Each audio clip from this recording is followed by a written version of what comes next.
house. Oh, man, we are late and straight. You know, that actually makes more sense, late and straight. Like rhymes and stuff. Early and girly.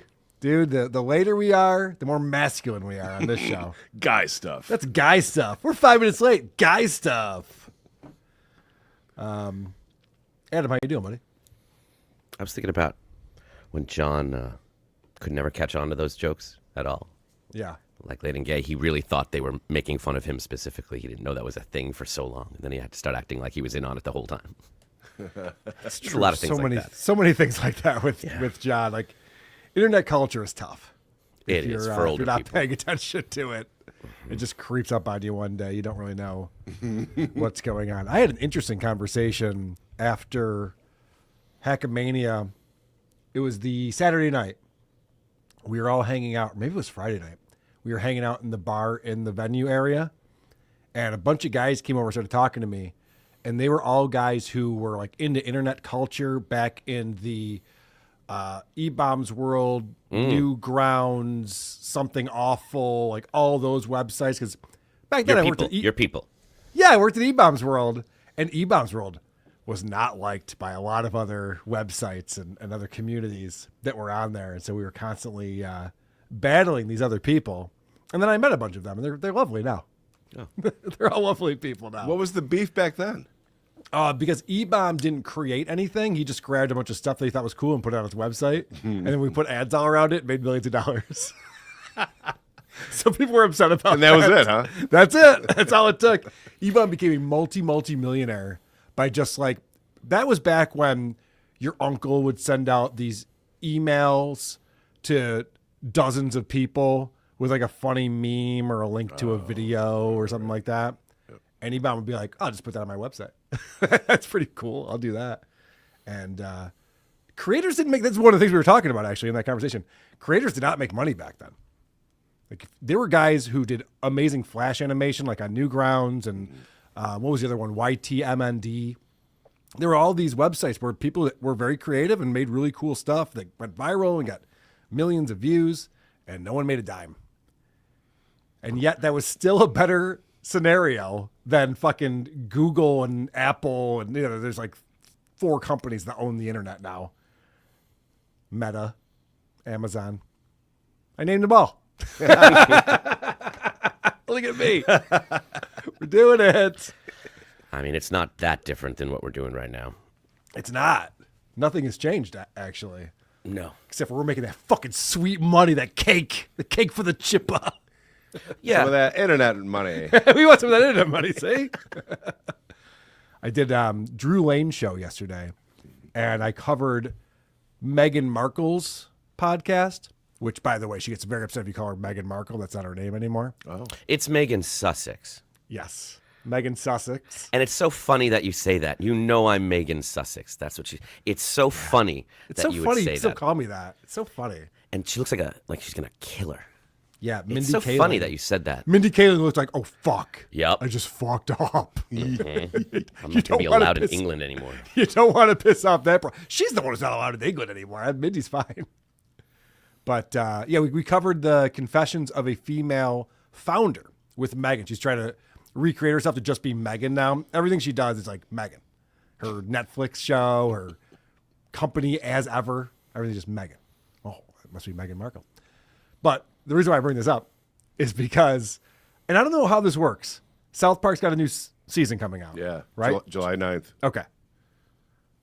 We're excited about the season, obviously. It's been a while. Yeah, what gave it away? And normally, you know, we've all seen the documentary. It's like he comes up with the ideas the week of, and then they put it together and they put out a show. Mm-hmm. But for some reason, they already have all these storyboards or scripts written or something, and it's all coming out. So apparently, Meghan and Harry are going to be an overarching storyline going out on throughout the season, which I'm very excited about because when they featured them, Oh, right. what do they want? Their Respect their privacy. privacy tour. Yeah, the national privacy tour that they went on. That pissed her off. She was like talking about suing them and stuff. So she's not going to like this. Get in line. She's not going to like this. I think they have the ability more than any other show to comment quickly after something happens. Like if she says something, they more than any other show can get it on that week. Them and Saturday Night Live, I think. Yeah, no, that's true. That is one of the things that's amazing about South Park. Yeah. It's like shit just happened Monday, and on Wednesday night I'm watching them make fun of it. Like, oh, it's pretty impressive. It's animated. It's animated and produced and everything. There's music. It was when Megan thought she was going to, like, you know, isn't it crazy how they all bow? And she did that over-the-top bow. And it's like, not to them. Like, this is what they do. Right. It's the only thing you knew about them going in. It's really horrible. She claimed to not know anything about the royal family, and then it turned out that she was obsessed with it. There's a reason why she got involved in that family. Yeah, and I would learn quickly. I mean, you could learn for a role, Megan. You can learn for this one. You can learn something about England. I liked that she did an interview recently. We should have covered it on this show. I feel like I dropped the ball. She's never going to be allowed to do an interview again because she got so much heat for it. But she did this interview with this weird QVC lady, and it's so fake. They're so fake. But she talks about how hot her husband is. Oh, he's such a hunk. You're like, Who are you trying to convince? You're right, exactly. Okay. If you say so. Are you talking about shit, we're H? live. Was that H? Oh, shit, we are? God damn it. They didn't hear me talking about Megan Markle like I know you yesterday. God damn. Respect our privacy. You'll never get a Netflix deal now, Adam. God damn. Oops. Remember when Can she you said imagine something this like, we talk about? We're just hanging out. Just the three of us. Guys, oh, shit, are we So on? anyway, Megan Markle Fucking says, Chad's a dickhead, right? Is he drunk So again? it says to Mabel. That's why I says Mabel, I says. what were you saying, Adam? Oh, I can't even remember. Something horrible she did. I can't even remember. A lot of So she said, and can you believe, she's telling some long, involved story and ended with, and that's the shoes I was wearing when I got the role in Suits. Yes. Oh, so you saw the Drew and Mike, because I pulled that I clip. led you down that road, and that was the end. It was so fucking funny, where she's just like, remember when we first met and blah, blah, blah, and then it became all about Megan getting a role. Yeah. But the funniest part, though, and I said this on Drew's show yesterday, but it blew my mind. I had a guy over to the house because we need new windows. The windows are garbage. Guy stuff. So we had a guy over giving us an estimate and whatever. And so he's in the dining room and I'm in the office listening to this podcast. And I got to pull clips. And I go, dude, I am so sorry. I apologize. I have to listen to Megan Markle right now. This is just my job. It's what I have to do. And he goes, who's Megan Markle? I'm like, oh, really? You don't know who Megan Markle is? He goes, she was on Suits, right? I was like, holy shit. There's a person alive who knows Megan Markle from that. A contractor. That's incredible. Yeah. Hey, good fellas, for you. you're never going to believe this. Yeah, right. Yeah. She's a princess. You know, it's Megan Sussex, right? Dame Tab, Tacomania 3, starring WATB, promo code BEARS.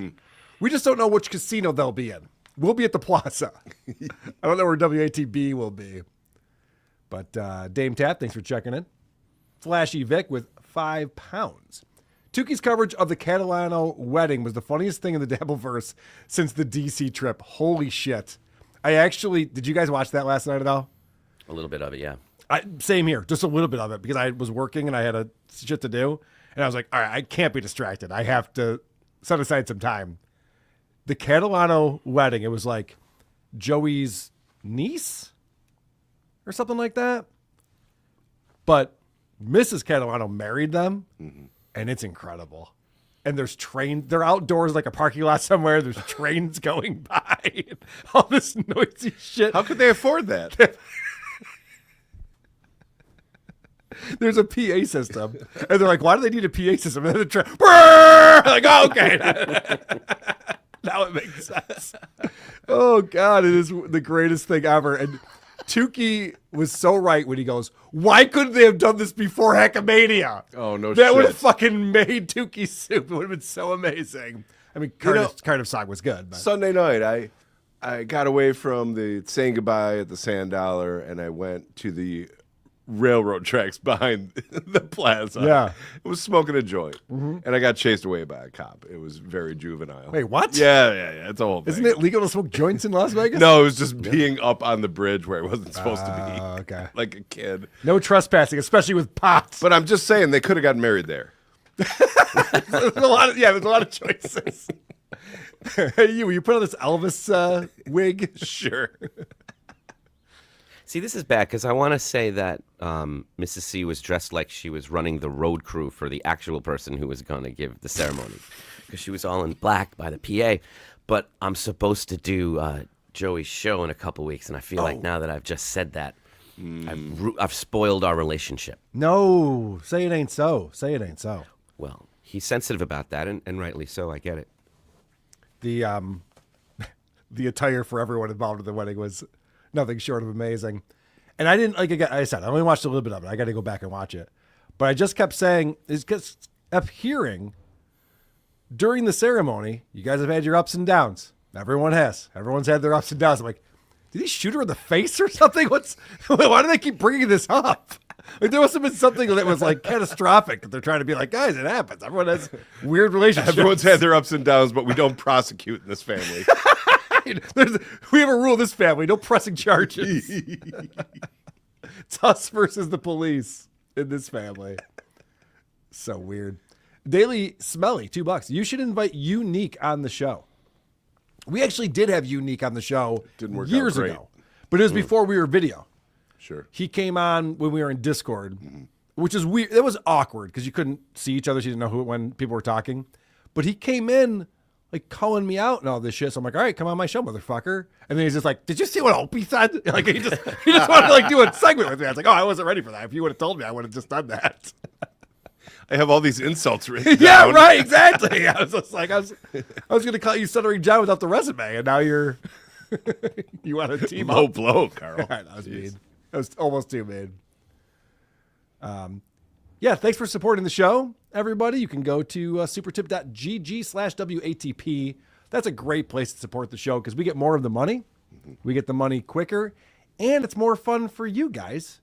It's goddamn entertaining. You get to be part of the show like Andre Gunner over here. Hold on, guys. Agent calling. Hi, Eli. What's that? Hallmark called?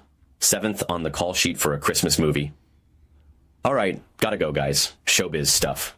Toodles. And I wouldn't even be upset. I don't if even that get the happened. joke. I don't even know. That's just reality. That's Yep. just. That's I how mean, it is. Yeah, there's not even humor there. Laziest man on Mars. Please, Adam. Take it Hey, away. Adam. Hey, Adam, where in Queens did your parents teach? I lived my whole life in Flushing and Forest Hills at Russell Sage Junior High School, Jamaica. That's Queen's talk. Queens We'll, Talk. we'll always get into Queen's talk on here. I can't get enough of it. Arcanastoff's theorem. Hey, Adam, curious. What do you typically require before agreeing to interviews with low-tier content creators? Asking for a friend. I have no. It's just what I can get to first. I said no to Nice Podcast Stupid. Okay. That was the first one I That's said Dan? no to. Yes, because I Why'd saw you say no their, to him? I saw their coverage with. I saw 3 hours with Michael Ray Bauer, and that last half hour is so incredible. I urge everybody to go check it out. I'm not going to cover Michael Ray Bauer. I don't have to. They got it all. It's all there. Oh. They let him talk about, salute your shorts. Like, I was just like fast forwarding. You just saw like 8x10s and sign things and props and like for 2.5 hours. And then right at the end, they're like, so what's a typical day like for you, Michael? And it's incredible. You have to see it. And I wrote it and I told them it was so good. It was everything I'd ever want to hear from him. It was remarkable. And they asked me to do the show and I was like, you guys run a really good show. You ask good questions. Like, I don't know what we would do. I don't want to talk about Nickelodeon for like 2.5 hours and bring props. It scared you away. I'm wondering why you're saying no if you thought the show was good, but it scared you away because they're too good at it. Yeah, they're good. Like, we would just have a great conversation. What's the fun of that? Like, we would just, they're really great. They got to the bottom of Michael Ray. It was very, very revealing in all the ways that I like. And it made me feel, I do not feel any kinship with Shuli. He's a comedian. I enjoy the show. But this guy, I do. Fuck. Right. I'm like, I can't. I just want to hug him and give him one of those smurber things. And, you know? He's been through it. Oh my God. And he said some shit. I'm just like, does he even know what he just said? I don't want to ask him. I don't want anywhere near it. It's way too close to home for me. I wish them well. And nice podcast, Stupids. They're great. On and off that show, they're all great on there. They really ask the right questions. Happy Valley Wrecking Crew, $10 says, we met Joey and Mrs. C at Dabblecon 2. Wife thought they were easily the strangest people there. At Dabblecon 2? I mean, maybe in a random Target. Yeah. The strangest Did you not see people. Helga? Did you see Vinny Paulino? He's behind the board the whole time. So they're interesting, though. They're a trip. I've hung out with them a few times. Cool Cut Casting, $2. Adam, do a cover of Goatee's Somebody I Used to Know.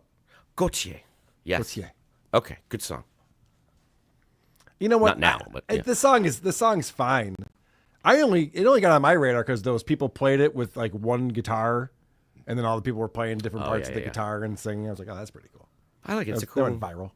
Yeah, but it was a cool little duet. I like them together. Steve C. for $10. Adam, you're great on this show. Your tour of the underappreciated Dabbleverse shows has to end you. You were on the adventures of Shelby Woo. This is beneath you, sir. No, it is not. We are all equal and fair game in this Dabbleverse. He didn't say it has to end you. It has to end. I read it how I wanted to. All right. Yep. I thought you kind of Getting a little paranoid. I don't blame you. Dame Taft again. I'm glad Ambush took over the Wednesday show. We're tired of ogling Lucy's fun bags. Don't lie. I know. Speak for yourself. Yeah. Me too. I was just like, oh my God, these tits again and the cleavage again. Come on. It's enough already. Has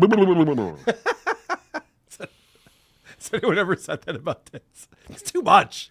Stop it already. Laziest Man on Mars for $2. Any truth that the show was originally Keaton, Kel, and Adam? No, it wasn't. It was not. It wasn't. I've heard that That'd be fun, rumor though. as well. It's a good rumor. Beef Drippins for $2. What up, dorks? Team producer Chris all day. I'm on that team. Whoa. The fuck? And I'm Beef Drippins. Is producer Chris signing the paychecks now? What's going on? What happened? Adam Busch. Thank you. I have to follow my heart. Hollywood. Unbelievable. You fucking people. All right. You guys ready to do a fun show? I feel like we've fucked around enough. Or have we? No, we have. Okay, we have. Let's put a poll out. No polls. Oh, you know what I want to talk about real quick is my buddy Vikas sent me, I think that's how it's pronounced. God damn it, I looked it up a while ago. He's your good buddy, huh? Vikas.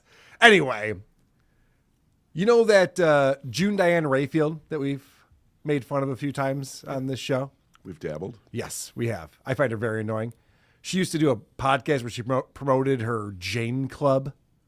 And it was like this thing where it's just like for women who want to be girl bosses. And She's with that comic, that good comic. Paul Scheer Yes. is her husband. Yep. Yes. Okay. And but she did this other podcast with this other dingy broad. And they would talk about all the good they're doing for women and all this stuff. But that's completely out of business. It's done. So everything is dead. Wow. So I guess there's no trace of it anymore. There's an update on Jane Club for everybody. Thank you, Vikas, for sending that to us. Okay. That was a very important piece of information I had to get out. Well, no, she provided us with a bunch of those great moments where you saw a really good comic be completely neutered and just sitting there being supportive, like Patton in that one clip where he would just, it was like, how did they manage to make a funny guy so unlikable? Just put him around his wife for a while and let us see it. Yeah. How Did This Get Made used to be one of my favorite podcasts, and she made it completely unlistenable. Moving on. You see, this is a we just do it kind of show. Capiche? Boom! Episode 623. Are you a boner guy? Oh, I was a boner guy. You know what? I miss penis. What are you talking about? I'm the one who should apologize. Is it going to be absolutely riveting? Is it going to change your life by any stretch? Probably not, but it's going to be at least entertaining, okay? By the way, for those people that are in the back, remember to shut the fuck up. Cuz-a-roo. Slap-a-rooney. It's showtime.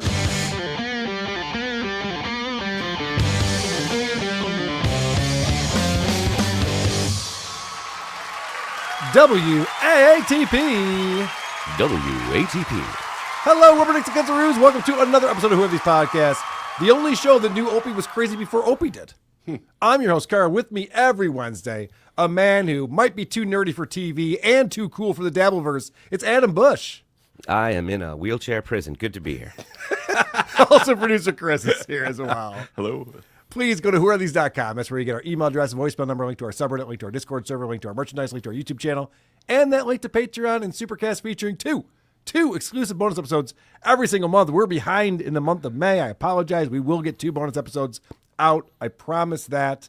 I've actually been sitting on something, and I'm excited about it. I didn't realize that Stuttering John went on Anthony's show after that disastrous Artie and Anthony episode that we reviewed years ago. We typically think of it as the last. I assumed it had to be the last one. Well, apparently he went back when it was Anthony with Dave Landau. And that happened in November of 2018, which is interesting because that's after I was on Anthony's show for the first time with Dave Landau. So I'm very curious to see what that was like because as we know from our series Living in the Past with Stuttering John, John was full on at war with Anthony at this time. Calling him Pocky and calling him out for, I should have said that out, the P word, and calling him out for all of these things. So I'm very interested to see what that episode was like. So I think maybe we'll be breaking that down on a bonus show coming up very soon.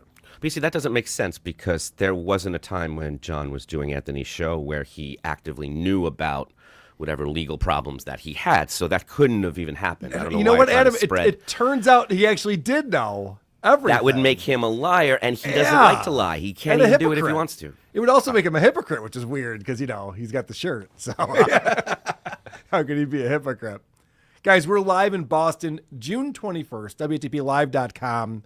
Tickets will sell out. There are only a few remaining. We'll be there. The entire WTP crew, producer Chris, Adam Busch, and the rest will all be there. Also, Dick Masterson and Johnny the audio engineer will all be there. It with is the a Dick crossover show. after all. Yes, it's a Dick Show crossover, a road rage event. Battle Royale. It's going to be amazing. So come out to that, June 21st, WTPLive.com. Also, we encourage our listeners, give us 5 stars on Apple Podcasts or wherever you review podcasts and then shit all over us in the comment section. Today, we'll be talking about Stuttering John's 2009 interview on Stutter Talk with 2 actual stutterers. We'll be talking to a guy who ran into John while he was out on a date recently. We'll be checking in with Rob Saul, fighting with his chat room.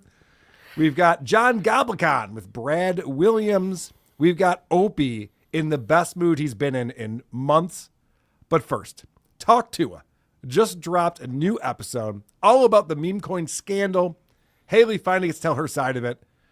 We've all listened separately. We've barely discussed it with each other beforehand.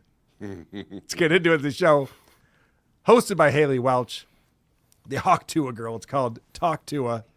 And she put out an episode that says, Haley Welch tells all crypto incident. This dropped yesterday. Now, let's talk about what's happened to this woman in her career. She had a viral clip talking about spitting on a penis. Everyone thought she was cute. It went everywhere. She started making the media rounds, going on people's shows. Eventually, she started up her podcast, Talk Tuah. And 5 months ago was the last episode before the meme coin scandal. She had Brooke Schofield on, my girlfriend. That video has 729,000 views. Other videos she did before the scandal, JoJo Siwa had 966,000 views. Whitney Cummings has 2.8 million views. By the way, JoJo Siwa, do you remember when we featured her on the show? Of course. And Candace Owens was like, you're not a lesbian. You're saying you're a lesbian, you're just doing it for attention. You're not a lesbian. And you and I went, she looks like a lesbian to us. Did you know she's come out recently and said she's not a lesbian anymore? No, I did not. I mean, and she like stuck it to, she's like, oh, Candace Owens thinks I'm not a lesbian, huh? And then like a year later, she's like, yeah, I'm not a lesbian. Fucking people. She fell in love with an actor on a reality show. And Is you're that what happened? questioning the sincerity of her love, Carl? fuck? I don't know anything about JoJo Siwa, but I just thought that was funny. So, all right, you had these episodes that were doing big numbers, and she was a big star. And then she puts out the meme coin that turns out to be a disaster. Everyone loses money on it, and she goes away for a while. But then a month ago, her big comeback, she flies to London to interview KSI, one of the biggest influencers in the business. 88,000 views on that video.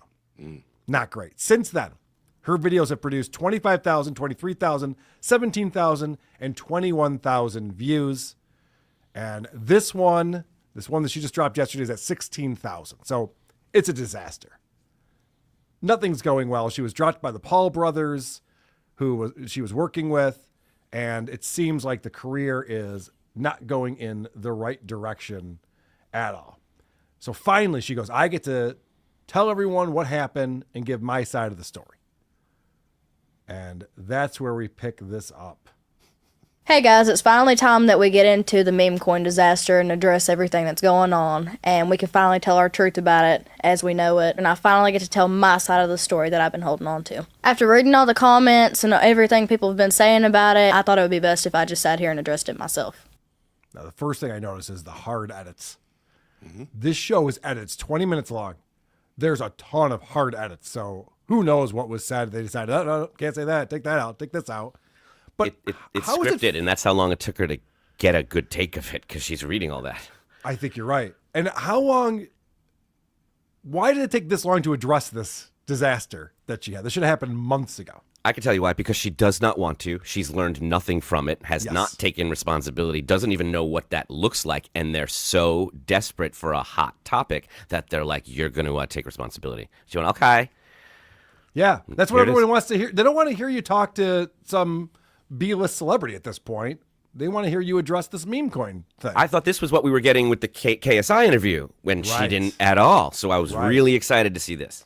But there was that other episode she did with the other crypto experts that never actually was posted on her page, but leaked out to someone. And so we saw clips of that we played on here. But that was also a scandal because that was never approved by whoever the experts were or whatever. So, all right, let's find out. Let's hear her side of things. I don't know. It was very stressful because I couldn't get my point across, and I had to just sit there and let people call me a scammer, a crook, all sorts of different things. It was stressful because I couldn't sit there and defend myself and tell them what happened. I was told not to say nothing. Yeah. Well, great. Here's your chance. This is exciting. Here, she's been 5 months. She couldn't say anything. It's been stressful. She finally gets to go on air and tell us all about it with her best friend, Chelsea. This is great. So let's find out what she has to say. What do you have to say for yourself with all these people losing all of this money? I was very hard to persuade at first because I've never heard anything good about the space, like Bitcoin, crypto. I've never heard anything good about it. You've never heard anything good about Bitcoin? No, never. Each Bitcoin is worth $108,000 right now. It'd be like saying, I never heard anything good about gold or platinum. What do you mean? It's a fucking amazing investment. There's people who bought Bitcoin for pennies on the dollar who are now sitting on $108,000 per Bitcoin. And she's like, it's all negative publicity for this thing. What? I can't blame her wherever she's from. If she personally didn't hear or read a lot about Bitcoin at all, period, if she didn't know anything other than just what she heard people say, I can't blame her for that. I can blame her for saying, I don't know anything about it. I've never heard anything good, but I'm going to recommend it all to you with the full force of everything I have. Well, what I find annoying about this is she's saying meme coins and Bitcoin are the same thing. She's putting them all in this crypto category. And I'm not saying I'm an expert, but Bitcoin is very, very different than a meme coin. Meme coins are garbage. You could do the research on this and understand why there's a very big difference in these two things. And I actually know Bitcoin millionaires. I know people who invested in that and have made a lot of money. They buy shots at Hackamania. They're great people. Yeah. They're podcasts just for fun. They podcast for fun. They make thumbnails. They're all excellent, excellent people that we know. And just the idea, she's just I knew that this was a horrible thing. Everything I hear about is just terrible. And it doesn't help her case at all, Adam. To your point. If she would have said, what I'm saying, Bitcoin, holy shit. I read the white paper. It made a lot of sense. It's different than all the other cryptocurrencies out there because there's a finite number that they can developed, so there's actual value there. If she would have said something that made sense, you'd be like, and so I thought the meme coin thing was the same thing. Should I be on her fucking team? It sounds like it. I didn't realize that the meme coin was totally different than Bitcoin, which is great. Instead, she just goes, "No, I thought all of it sucked." Okay. Well, now you understand why there's so many edits and why it took so long to get a good take, because this is the best they could do with all that money had to offer and all the time they had to plan it. And she comes off like she doesn't even know the difference between monopoly money and US dollars. Yep. And so now she explains, why did you launch your own meme coin there, Talk Tuah?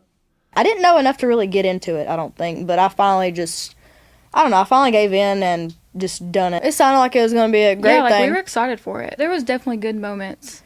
I mean, leading up to it, it definitely had good spots, because, I mean, you were promised some money out of it. Mm-hmm. I was promised money out of it for marketing it, which I think you helped me market it, too, at one point, did you not? Yeah, I was the one videoing it and sending all the ads for it. So, I mean, we were both promised money up front for doing that. That's the worst possible explanation. I didn't want to do it. I thought it was going to be terrible.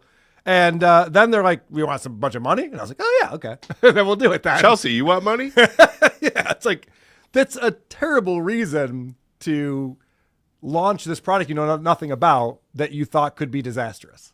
You hear nothing good about. Supposed to be addressing the people who lost their money over this. So hearing that you were threatened with the possibility of not getting your marketing fee is not comforting these people, Haley. I like that she goes, "Well, I finally just gave in and did it." Okay, so that was your decision. Remember that. This was her decision, because it's not going to seem like that for the rest of the explanations that we're hearing. And so the question is asked, did you make money, though, on this endeavor? But at this point, like everything I paid for, like PR crisis, a new lawyer, stuff like that. All that money went to that. Every bit of it went to that. So, I mean, I've really come out with nothing. She spent all of her money on PR crisis professionals and attorneys. You should get your money back from them. Yeah. I can't think of a worse way to handle this from a PR standpoint. She's handled it the exact opposite of how she should have. I always think about Steven Spielberg. We did how many takes, and this is the best we could do. Like, imagine how bad it would have been without those people. Yeah, the PR crisis began when she said, "I just want to go to sleep. I got to go to bed, y'all." Yeah. You guys Talk finish to this you conversation later. without me. Talk to you later. All right, nighty poo. I didn't pull the clip. They talk about that on this show where she goes, "Yeah, I didn't realize CoffeeZilla knew his stuff." And then I got off the call and she's talking to Chelsea. It's like, "You and I went into the podcasting room," and I was like, "Oh, I think this is bad." She's still at that point. Like, didn't know what the fuck was going on. There's nothing to spit on. What's going on? But yeah, I mean, the question is, what about the people who invested in this meme coin? What would you say to your fans that actually lost money in the coin? I don't know. I feel like I let them down a lot. It was my face on the coin, so they felt like they could trust me and I could lead them to something good that's going to be long-term and help them out in the long run. Understatement of the year. How do you feel about the people who lost their ass because you promoted this meme coin for weeks and months ahead of time? Oh, I guess I let them down. Yeah. I would say that you did. She what was it, the feels like she let ShamWow? them down. Do you guys remember ShamWow? Yeah. It was this thing that was supposed to absorb all of this liquid, and you could just throw one towel down and your swimming pool is dried up. That shit didn't work at all. I was let down. But I wasn't angry about it. You know what I mean? You fall for things like that sometimes. She's acting like this is a world where there was no ability to find out ahead of time if you liked the product you were going to put your face on. If you believed in it, if you thought it would help people. I thought you came from this place of good morals and values to, show Hollywood what real life is like and what real values are. And instead you're just showing, if these people led you astray, you're still listening to them right now.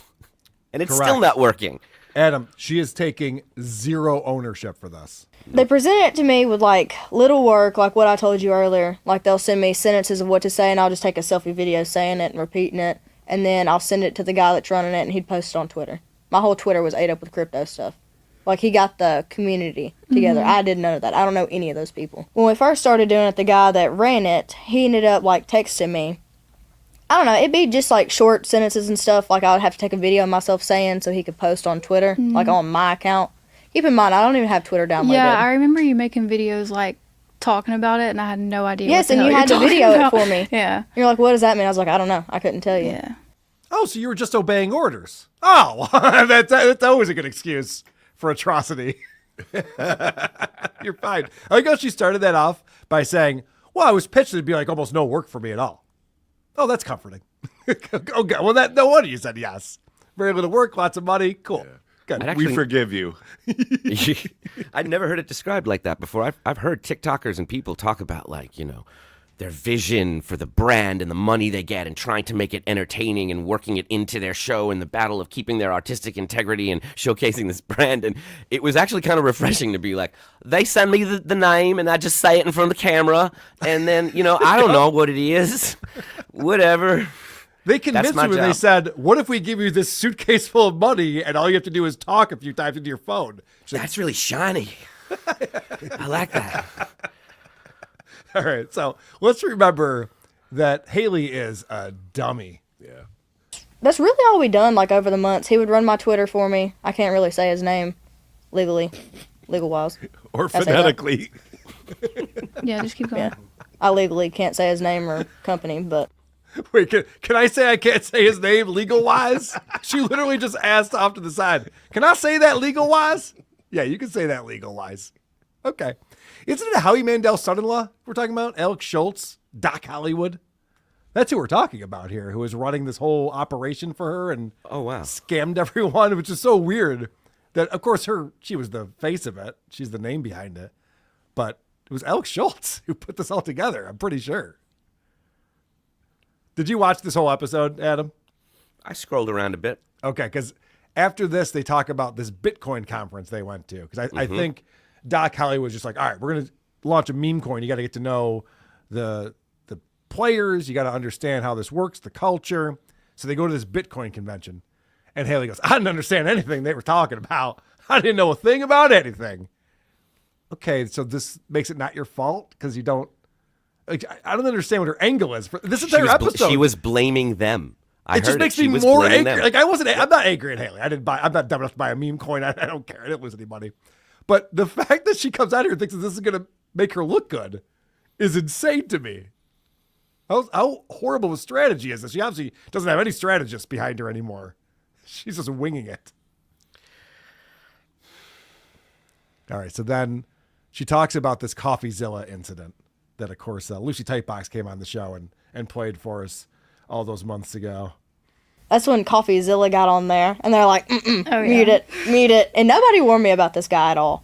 Like, nobody at all. They didn't tell me he was like a crypto wizard. That's exactly what he is. He ate me the fuck up. Let me just tell you. And they were pretty much feeding you everything to say the entire time. Yeah, even like so it wasn't actually coming from you. No, like everything that I was reading off, like I think I said 2 different things the entire time while I was being in that like live. Yeah. And the last thing was like, all right, I'm going to bed. Good night.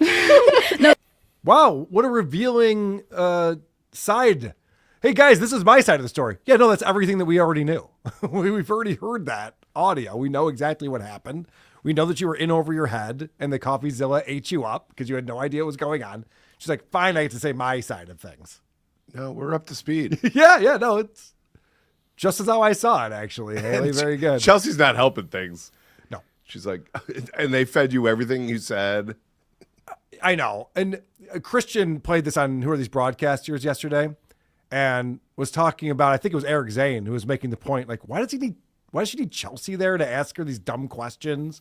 If she was sincere, wouldn't she just go on the show and go, all right, I can finally talk about this now. I've been cleared. Let me just explain what happened. Instead of this dumb conversation like, yeah, and then how did you feel about that? Well, I felt bad, but, not my fault. Yeah, it sure wasn't your fault. All right, great episode, everyone. See you next week. If you think I'm exaggerating, we're not there yet, but we're going to get there. It's basically what happened because she didn't know how crypto worked back then. Yeah. And I still had no clue. Like, I know more about it now than I did, like, the few days, like, it happened.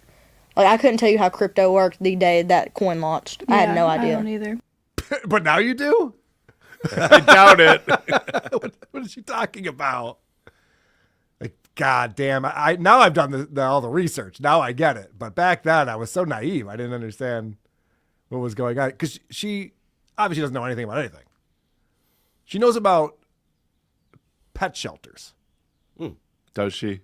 I don't know. I don't even know about that. I'm trying to give her something. I know she loves animals. Let's assume she knows about bracelets. I don't know why it's beyond her to just say, I don't know a lot about crypto, but let's pretend it's a bracelet. If you don't like the bracelet and you think it's ugly or it might hurt people or you don't know where it came from or what it's made of, you wouldn't sell it. Because you'd like, I'm not putting my face behind that kind of bracelet.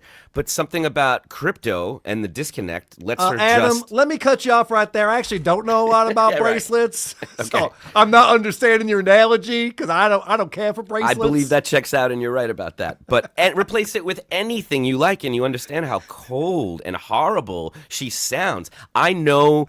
Because Megan Markle is so, like, performative and theater kitty and that woman interviewing. Everyone wants to know, how are you? Like, it's so over the top. We know it's false from the second it starts. But if you actually just read this script without these deliveries, this is the most, they're trying to script this. They have spent money on this. They're not sticking to it. But these are questions that this woman has been fed to ask Tuah. And Tuah is supposed to be sticking to it. And this is as good as they can do because they don't feel bad. They don't know what they're supposed to feel bad for. And they don't know what the product is. So they still are just blaming their people, which... If you replaced the Southern accent with the Meghan Markle voice, you would hear this just sounds like a spoiled Hollywood piece of shit who is comfortable saying, they promised me money, so I did it. What the fuck do you care? I'd like to see a montage of everybody who's been directly involved with her as it dawns on them that, oh, you're really as dumb as you act. Yeah. Just all of them, one after the other. Which would be fine, but to Adam's point, you'd think she'd have principles and values. Like that was kind of what we were sold on with this, like, country girl who from the spits on South. dicks. Well, okay, but we found out she's kind of prudish since then, and you'd think Interesting. If Because there's even that was the anything- American values. We do it and we do it well. We give it everything we got. All right, so let's talk about the FBI getting involved in all this. Apparently, she was called down to the FBI's station in Nashville.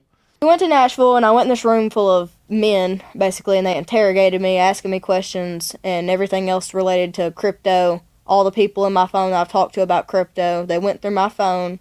So they cleared me. I was good to go, and then the SEC picked it up. And then they didn't want to talk with me, but they wanted my phone. So I sent my phone off to them for 2 or 3 days, and I guess they cloned my phone, copied it, something. But they went through my phone. I was cleared from them. All right.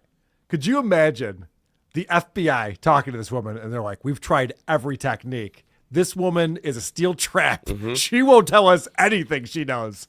I don't know where she was trained, but she is just playing dumb. She's acting like she had nothing to do with any of this. We can't get to her. It was either that or it was just like that documentary about the 2 Elvis impersonators. And the one sent the ricin to the White House and they interrogated him. And it took them 5 minutes to go, yeah, he doesn't know what he's doing. Right. Like, I'm being serious. She can't explain now what it is she did. She doesn't know what happened. She couldn't explain it to them if she tried. So it's almost like she's not guilty of it. It's interesting she had to send her phone to the SEC. Of course she did. So they could clone. I'd be pissed about that. I'd be like, well, can you send someone here to clone it? I don't want to send you my phone. Can you just do it online and just upload it or something? Like, what the fuck? I got to physically send it to you? No, she's like, yay, I'm going on another trip. Yeah, I was like, I'll hand deliver it to you. But this is, I think, really what sums up this entire episode for me. I was cleared. I wasn't named on the lawsuit. None of that. So, like, legally, I was not in any trouble because I didn't do anything. And I have proof that I didn't do anything. She didn't do anything, Adam. Can you believe that? She has proof she didn't do anything except for all of those videos she made promoting this nonstop and telling all of her fans to invest in this. But she didn't do anything. How is that possible? Because she doesn't know what it is that happened. She did a lot and she is responsible. She still has no idea. All I did was tell people what to buy, where to buy it, and when to buy it, and then they all lost their money. I didn't do anything. And like that's it. That's everything. Everyone else in this Dabbleverse, if this thing shot to the moon and stayed there, you think she'd be here right now with her legs crossed going, listen, I don't know anything. It has nothing to do with me. God. It's all y'all. I knew Hawkcorn was going to be #1. Yahoo! I mean, no shit. Very good point. This is the great question from Chelsea. What an amazing question this is. How'd you feel when you were getting death threats? It wasn't very good. Like, I'm already a skeptic. Like, I can just go out in public now and I'm just, like, weirded out by people being up around me and stuff. So, I mean, of course, I was, like, tiptoeing around, making sure people didn't see me and stuff. Is that what a skeptic is? No, that's called a Hollywood douchebag. And the circle has been complete. How did it feel getting death threats? You know, a lot of people complained about it. It was amazing. I just love the attention. Any attention, negative, positive, it's all good. Fucking idiot. Also, I'm rich and I can afford security, so I never really was going to lose money or be in danger. So it's all just kind of like whatever. Spitting on dicks. Again, this is her explaining that she's not responsible for anyone losing their money or anything. I was just a spokesperson for it. I mean, they pay you for being a spokesperson for it, but it's not actually your coin, if that makes sense. It doesn't. It was your name. It was your likeness. Everything about it was you. You weren't just a spokesperson. It was named after you. There's also something very off-putting about her never looking at the camera. Yeah. I know you can't just look at the camera. Sure. But this reminds me of the KSI interview. Mm-hmm. It's very awkward, and it seems like if it's just a conversation, why are you putting this out? Oh, yeah, no, it's definitely not just a conversation. Yeah, no, I get that, but it's not an apology either. Oh, it's the opposite of an apology. Yeah. It's the exact opposite of an apology. I didn't think we'd get to this point. I'm actually fascinated by this. And then she has the and I don't know if you saw this part. Yeah. She had the balls to go, and they're saying it's $1.2 million, but really, I think people only lost $180,000. Oh, our bad. It's like, oh, that's not a great thing to say. I'm sorry, I cut you off. What were you saying, buddy? No, I forgot that, and now I'm too pissed off about this. It was not that long ago that she was broke and living with her grandma on a porch, dreaming of things like this. $430 a week at her job, yep. And now she can't even pretend to have a feeling for people that have lost more money than she had ever seen because of her. Even if you were used, even if you didn't know it happened, like somebody took your face and put it on a Twitter account and did a bunch of stupid shit, you would feel an obligation to your fans to make it right. She is just shitting on them and learned less from this experience. Well, then this is a great question, because what about those fans who lost money? Like, most people that have messaged me, they've said, like, oh, you know, we lost all of our money for the month. Like, I put so much money into this, now we don't have money for the month. I don't know, it just makes me feel really bad that they trusted me and I led them to something that I did not have enough knowledge about. Mm-hmm. Like, I did not have enough knowledge about crypto to be getting involved with it. And I knew that. Mm-hmm. But I got talked into it and I trusted the wrong people. So that screwed me.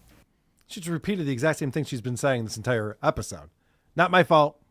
No, I was manipulated. I was used. Not my fault. Didn't know. And this is 100% your fault. The people came to you with a business proposition, and you said yes. And then this happened. It was when you said yes. That's when it became your responsibility, all of this. And if you knew anything about it and you had anybody around you that could give you good advice, you would know that celebrities or new celebrities, they're victim to this. This is what happens. Somebody who has a popular name can fall for this scam. Some people pretend to fall for it, like the Barstool guy keeps accidentally doing this over and over again and making millions. Right. And nobody's stopping him, but they know it's not legal. And crypto is still in that Wild West period where, I'm sorry, you did it. You put your face on it. This is all your fault, and you should feel some responsibility to the people that lost money. She feels zero responsibility, even when it hits close to home with her boyfriend, Pookie. But I made Pookie put some money in on it. He lost $300 and also went around work promoting it. So all the people he worked with were pissed off at him, too. Did people from his work also? Yeah, they also lost money, and they go up to Kelby at work and be like, yeah, your girlfriend's a fucking bitch. But it's not your fault. Oh, they didn't know that Did at he the stick time. up for you, and did he tell people that? Well, I thought he was going to hit one man and get fired, but... What a crazy exchange. So her boyfriend went to work and told all the coworkers to buy this thing. They all lost their money, and they're like, why did you tell us to buy this thing? Yeah, but did you tell him that it's not your fault? Wait, what? What do you mean? You told him to buy it, and then you told him to tell his coworkers to buy it. It's all your fault. 100% your fault. This would not exist in this world without you. This is insane. Yeah, she thinks that's a cute story. Mm-hmm. Right. Mm-hmm. Yes. It shows you crazy? the level of disconnect, because she speaks about it in these broad terms about thousands of people that maybe she can't comprehend. But then when Right. it's a real homespun, real life personal story, like you don't understand that your Pookie sold Girl Scout cookies to all the people at his work, and then you didn't give him any cookies, and now you're laughing at them and talking about how funny it is that everybody's out some money. Some people just wanted their fucking cookies. I don't know why you thought I'd have Girl Scout cookies. I'm not even a Girl Scout. Well, 'cause Not you my told them fault. that you told them that you did, and you had them sign up, and you took their money. That's why. We understand you had a problem with the keychain factory, but it's not the keychain factory's fault. You promised the keychains. I don't know how many fucking metaphors I can make. All right, you ready for the world's dumbest question? And I don't say that lightly. I've heard a lot of dumb questions in my day. All right. Do you think you'll ever do anything else in crypto again? Fuck. What the fuck with this show? Honestly, Holy shit. I did not see that coming. Chelsea, Jesus Christ. Go fucking get fucked. So what's the answer? Get fucked with that question. But we have to remember, because I like that you're showing these parallels to Megan Markle, because if you remember that epic South Park episode, the PR team that worked with Megan Markle and everyone else is they brand you with three things, and one of them is always victim. So, of course, Haley is a victim in all of this. Are you angry? I mean, I am. Okay, well, I'm sorry that you're angry, Haley. I mean, yet again, a PR team and Since you're offering me the option, yeah, I'll be angry. fuck off. I know. Last clip. This is how she ends up the show, and this is Haley saying, "Moving on." Well, if you're still sitting here watching, thank you. If you left, I understand. I get it. I've addressed everything that I know. I've told you everything I know. So I'm done talking about it, and I just want to get back to having fun and making content with Miss Chelsea Girl. She's told us nothing. Nope. You've offered nothing except. But that was her content before, so Yeah, but like it's a tie. zero apologies. No. I don't know who told her like you can't apologize for this. I feel like that would have been the right move. Am I crazy, Adam? Accept some responsibility. Yeah, it shows you she's one of those I said I was sorry people, right? No, you never said you were sorry. You just said you were sorry. You never Right. actually did. Right. I take responsibility. How? By saying that to you now. By saying those people told me to do this thing, and then it worked out poorly. Right. And don't ask me about it again. Right. We're done. Now back to having fun. Everybody's broke. They all lost their money on your coin. You said the Paul brothers dropped her? Yeah. I wonder if they wanted her to apologize and she said no. Who knows? I mean, the Paul brothers should be able to handle this because they've gone through this before. Right. So you would think that they would know what to do. And I think they just realized like she's a liability and has zero upside at this point. So like, all right, Bye. you take your podcast and go do your thing. But do you understand that in her movie, at the end of it, her story is, so I left them Hollywood assholes, and I knew I never should have even gotten involved in that whole city. But now that I got the money and the love and the sex and the endorsement deals, I'm just going to go home and say they're all the worst. Yeah. Yeah, she is the hero of this story. Yep. Somehow. Guys, we are going to have some Stuttering John clips coming up. A guy who ran into Stuttering John while John was on a date recently. Adam was in Rob Saul's chat again. Yay. I haven't seen these clips yet, but I'm excited about that. We got some John Goblacon with the little person Brad Williams. Opie Radio. I have some more New York City pranks and also Opie in the best mood he's been in on one of his morning live streams in a long time. But first, I want to thank all of you for supporting this show. And the way you do that is you go to supertip.gg/WATP. You can also super chat us or become a member or gift memberships right here on YouTube. But I want to thank Anonymous for coming in with $5. It says, we live in a world where Trisha Paytas has better business acumen than Hawk Tuah. So sad. I guess I have to give that to you. Mm-hmm. It's true. It is true. I mean, if we were looking at Trish a year into her career, would it be different? Or a year and a half, whatever it's been for Haley? I don't know. It's hard for me to give credit to Trisha Paytas for anything. I still haven't figured that one out. Did she seem particularly bitter and like hostile in that last segment, Huck to it? Is that her normal, like, just kind of, I don't know. No, yeah, you're right. She's her whole demeanor has changed. She used to be fun-loving and cute and fun. Yeah, she's over it. Yeah, she's over it. Beef Drippings, what up, dorks? Team producer Chris all day. Did I already look at that one? It's worth saying It's twice. okay. It's all right. That's too much of that. Laziest Man on Mars. Carl, have you seen Patty Seacup's latest show name? I have not, Laziest Man on Mars. Why would you ask me an open-ended question? Oh, there's another one from him. Let's see. I mean, don't ask me a question like that and then not give me the answer. I want to know what's up. No closure here. Adam, what was it like getting slimed on You Can't Do That on Television? Do you have a hashtag #MeToo story about Barth? What do you think? I don't know. Laziest Man on Mars again, $5. Yeah, that was a Canadian show with Alanis Morissette that I did watch as a kid. It was a little before my time, but I did love that show. But that was like a completely separate Canadian venture that I think they bought from them. I don't know anything good or bad about Barth, but let's just assume he's horrible and run with that until somebody stops us. Beef Drippins, Tuah is a last call 7 at best. It's over, Johnny. I believe we're talking about Hawk Tuah. That's not true. A last call 7 at best? You would show that girl off if you were dating her. Am I crazy? Yeah. I hate when people act like these girls are not hot. You're like, that's a pretty hot Hey, guys, look what she can do. You got to see all the saliva she has in her mouth. And then it comes out of her mouth. It's amazing. That is a talent. Some people can see personality. Like they can just see it, and they're like, not for me. Hackamania 2 could have been Hack Tuah. Hack Tuah. I'll let Melton know he fucked up. Laziest Man on Mars, Carl, ShamWow only works when damp water tension. Oh, I know. I tried that. I read the instructions. It doesn't fucking work. Do you see ads for ShamWow anymore? No, because it didn't fucking work. Because of Carl. Fuck off, everyone. Laziest Man on Mars, $2. Jim Norton has a stronger chin than Hawk Tuah. I like it. The one pun. Haley about to open an OnlyFans account. Only family. Okay. Not sure what that means. Only your family gets to see her nude? What about me? Fun OK with $2. Thank you very much. And Fun OK became a new member of the show. We appreciate that. But you know what we also appreciate is Fun OK gifted a membership. And then Fun OK went ahead and gifted another membership. What? Thank you, Fun OK. Much appreciated.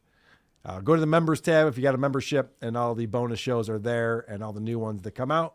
We got 2 more coming up this month. Jay Order, $2.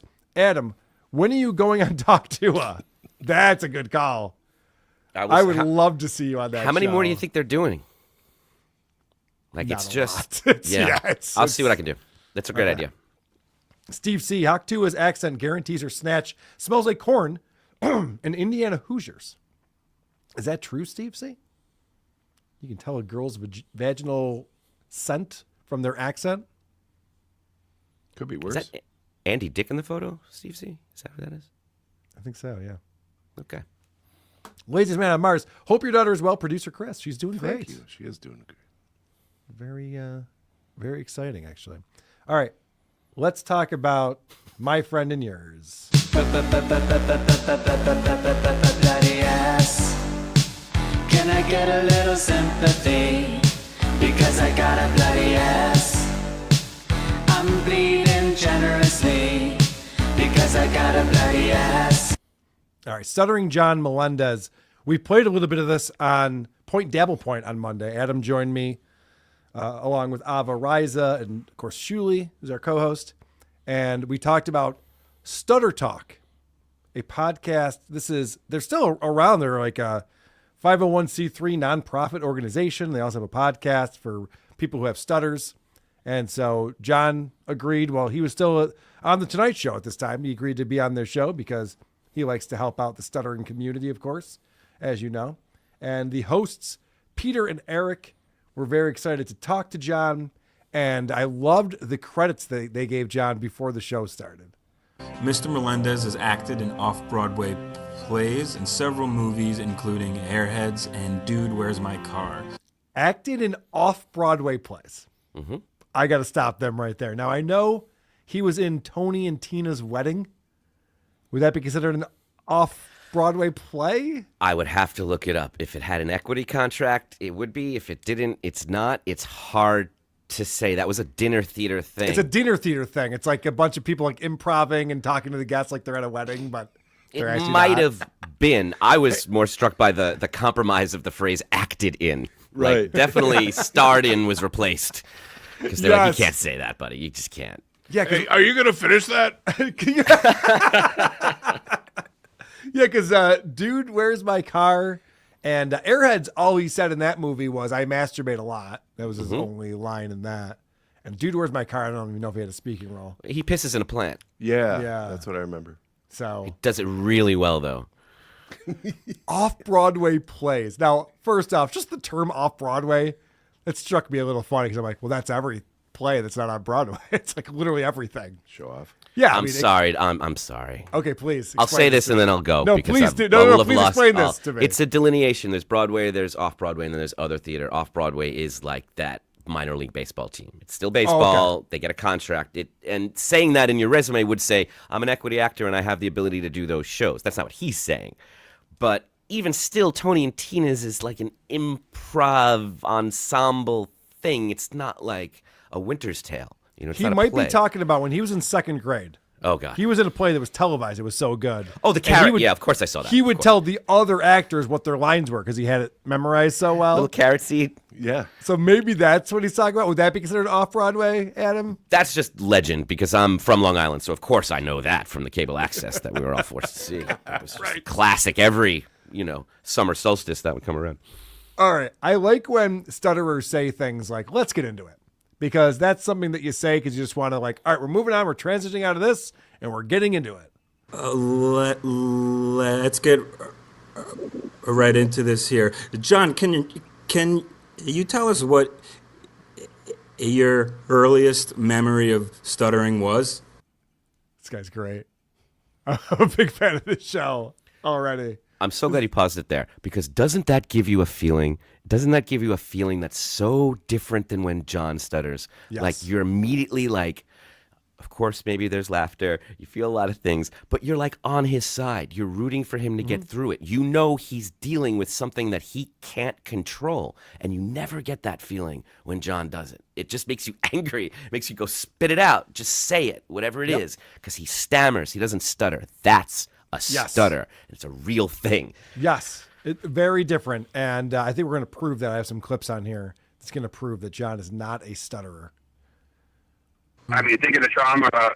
This is a funny clip because John's telling the story about whenever he's asked why he stutters, he says that his dad was violent and beat up his sister. And there was this one incident where he was beating up his sister and his mom came running down in her panties and had to jump on him to stop him. And this is how I know that these hosts genuinely think this is a funny story. I mean, think of the trauma, of seeing your dad beat up your sister, but more importantly, the trauma of seeing your mom only in her panties. Yeah. That was a joke, but I'm just making. That's funny, dude. If only the comedy clubs he played worked that way. Hey, guys, that was a joke. Bah! Sorry, John. We didn't hear you go. I didn't realize that was a joke. How funny. Anyway, I didn't see you laughing when he said that was a joke.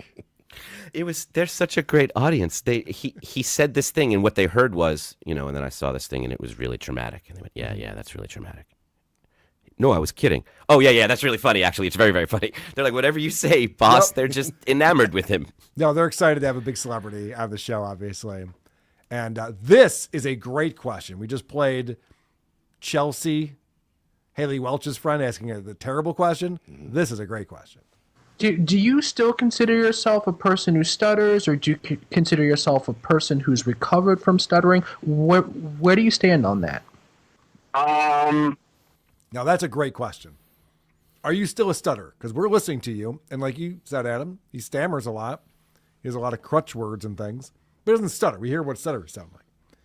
But He even paused to answer that question. Did you think he'd be like, yeah, I'm a stutterer? Because that is his brand. He has to be a stutterer, or else he's not Stuttering John anymore. You ask an alcoholic 50 years after they've had their last drink, are you an alcoholic? And they go, yes. Yeah. They don't miss a beat. They're not like, let me, I guess. Yeah, that's a good point. So this is his answer to that. I consider myself a person who still stutters. And, I mean, a lot of people think that I'm cured, but, I'm not cured. Just the other day I did a bit on The Tonight Show, and I stuttered through 2 jokes that I was trying to deliver.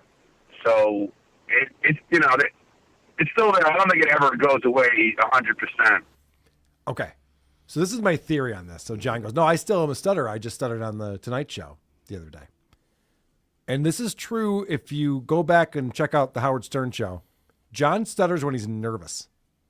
And I think a lot of people do. If you're on The Tonight Show and all the lights are on in the audience and you're live on television, it might be harder to say the joke you want to say. You might stutter a little bit. Because normally he shreds. Right. But you know what I mean? Like when John's comfortable, he's not a stutterer. Right. Well, what makes him comfortable? Beer. And it was probably difficult to get away with that on the NBC lot. Okay. It really is like, that's difficult. So I bet he had to be mostly sober. And he can't tell them all flat out, or at least in those words, that that's his relationship with stuttering. It's his relationship with alcohol. How much he drinks, he doesn't stutter. He actually does. We're going to get to that in just a second. But he's talking about on The Tonight Show, he just stuttered recently. And this is very telling. When this happened on the show that I stuttered, we decided, they decided to edit out the stutters. Okay. And that was to protect me, and I guess it didn't work, but I told them that I don't have a problem with them airing me stuttering because, it's something that I do. I've been stuttering all my life, but, I personally don't care if they air it, but, this time I had better jokes after the ones that I stuttered on, so they used the, better jokes, so it all worked out, Now, what's very telling about that is that this is more proof that was a bad hire by The Tonight Show. Mm-hmm. The only reason why Stuttering John worked on the Howard Stern show was because he couldn't talk. And Howard's like, that's amazing. Let's put him on the radio. A guy who can't talk. Sight unseen. And Jay Leno and the team over there hires him to be the announcer. You'd think he'd be like, oh, yeah, he's going to stammer and screw things up and say the N-word when he's talking about Nicolas Cage. It's going to be great. Everyone's going to love it. Instead, they're just like, oh, that sucked. Edit it out. They're not even taking advantage of the reason why John's interesting in the first place.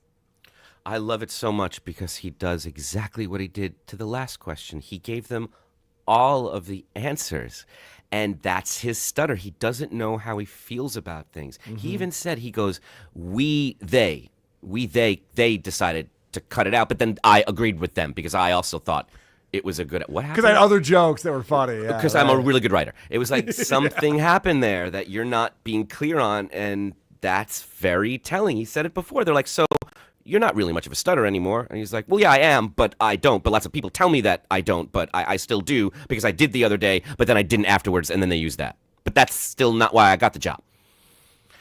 Whew. Yeah, and I got to say, if John would only take his own advice, remember, this is from 2009. I mean, the more serious that you take yourself, the harder it is going to be to recover and to ever, be happy with yourself. Wow, you shouldn't take yourself too seriously because that might make things more difficult in your life? Huh. Don't overreact to things. Yeah. I love that he was saying this in 2009. He understood all of this. He's never understood this. No. He just repeats things he's heard. Doesn't actually live his life that way at all. Okay, so now the question comes in like, you're a stutterer, but we don't hear you stuttering. How does that work? You have a very unique and cool interview style and speaking style. How are you able to do this and earn this with such a prominent stutter? Right. Good question. I don't know. I mean, I've always seen, ever since I was a little kid, I used to ask like crazy questions in class and stuff. And I remember my fourth grade teacher wrote on my report card to my mother that, that John tends to ask outrageous and penetrating questions in class and stutters when excited. That was pretty much my resume in 4th grade. Unfucking believable. Yeah. 2009. And these guys ask the question that he loves. This is like a woke dad question. Yes. Except it actually exists. Yes, right. The idea that this man goes around telling these same stories for decades. Is there any other celebrity on earth that we could find where they have the same anecdotes over and over again over decades of time? No. Right. No, like, honestly, that would be crazy if you just had these people on and every time they told you the story about 4th grade and the report card. Well, most celebrities keep doing things. Right. That's the thing. That's the thing that John can't figure out, why he has to keep bringing up the 4th grade report card. I wish he just had the balls to stop trying to prove himself and say exactly what he wants to say. As they ask him that thoughtful, intelligent question, and he wants to put a cigarette out in their face and say, I was born that way. Right. I'm better than you. I figured it out. So he has to hustle and prove and jive and say all this shit. Well, he also takes credit for being on the show because he's like, wait, I like to give back to the stuttering community. That's why I'm doing your guys' show, which is kind of insulting, I think. Mm-hmm. Here's another fun question from the host. So did you always have this attitude about Stuttering John? Like, ever since you can remember, you were okay with it. And if you stuttered, and it was no big deal. I like that question. I like the way it was delivered. What John could have done, which would have had some fun with this, is just be like, that's a good question. I'm glad you asked me that. But no fun to be had on this show. Instead, John, he's got these things that he likes to say that he thinks are funny. And like I always say to people, like I don't know what God was thinking. God got he makes me and then he makes me outspoken, a guy who loves to talk and who wants to get out there and deliver lines and everything else. But then he gives me a stutter, so he must just laughing at me in heaven. What a fucking idiot this guy is. And I don't know what God's thinking, how is that possible to be that dumb? It's the tone, the audacity to actually talk to these guys with the attitude of, you'd never understand what I'm trying to say to you. How could you possibly get it? Meanwhile, these guys are hosting a podcast about stuttering. They're doing exactly what John's talking about.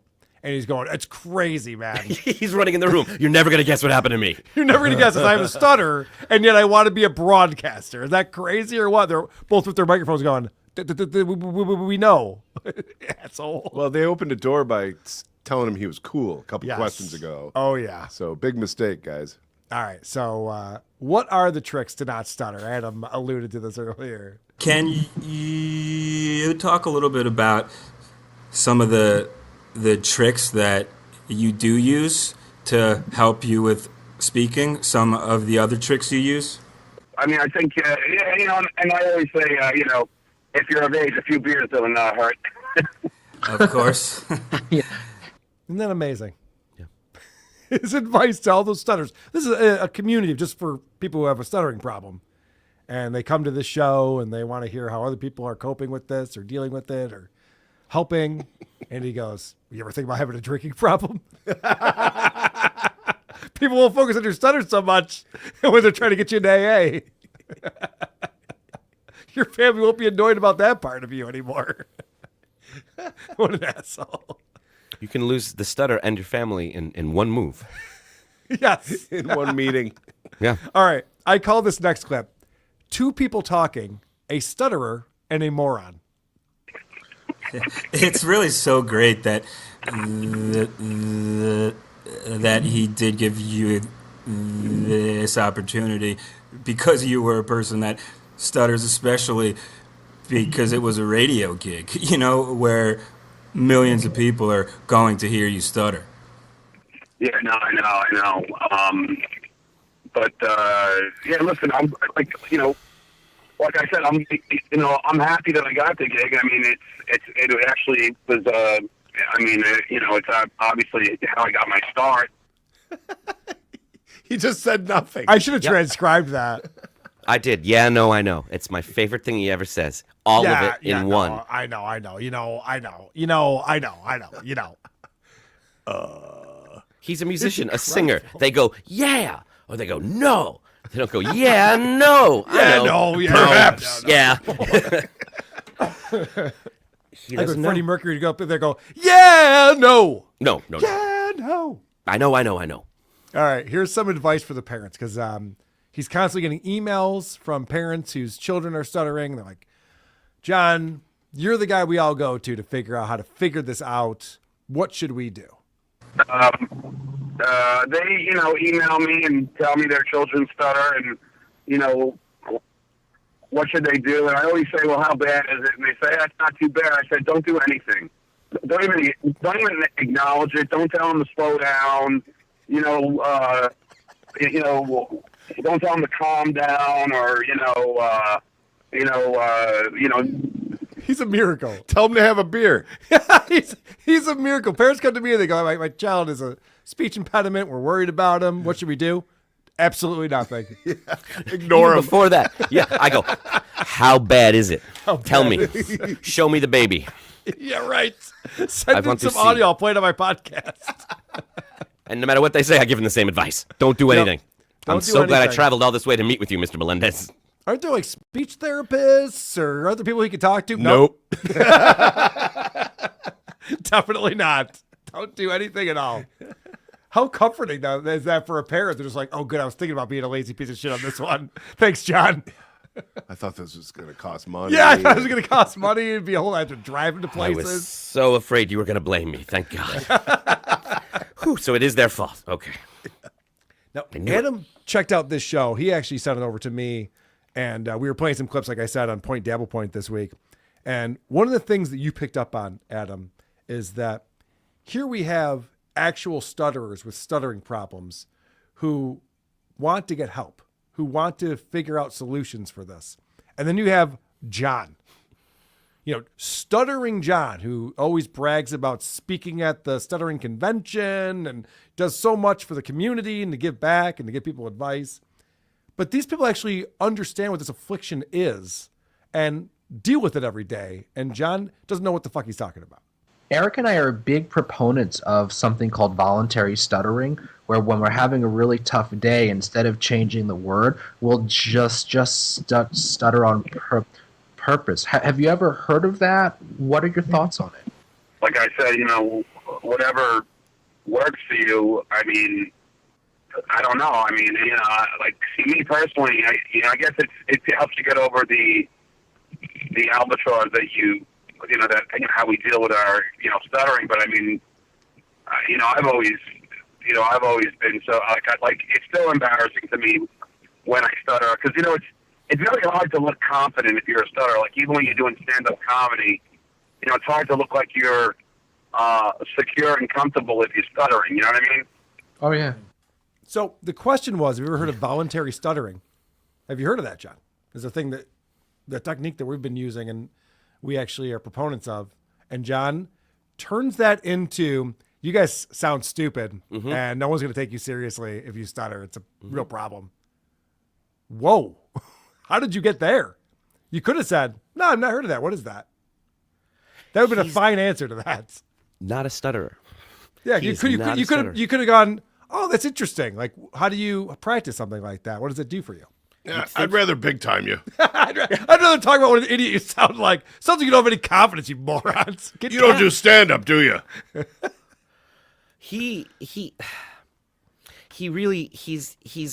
acting like someone who doesn't have a stutter, and he's acting above them but also wants to be accepted by them, and he refuses to just be their hero the way they want him to. You can't compliment him correctly. So the fact that they see him as a breaking barriers because of his stutter, he doesn't want to be that. He wants to break barriers because of his exceptional writing. Right. That's so true. It's so true.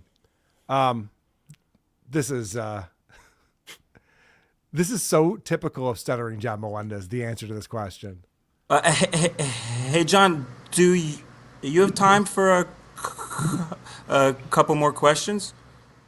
Yeah, but then I gotta go because I think I just got lost. I'm trying to get to my friend's house, so I gotta call him. So What an time asshole. for a couple more. He's helpless every fucking time.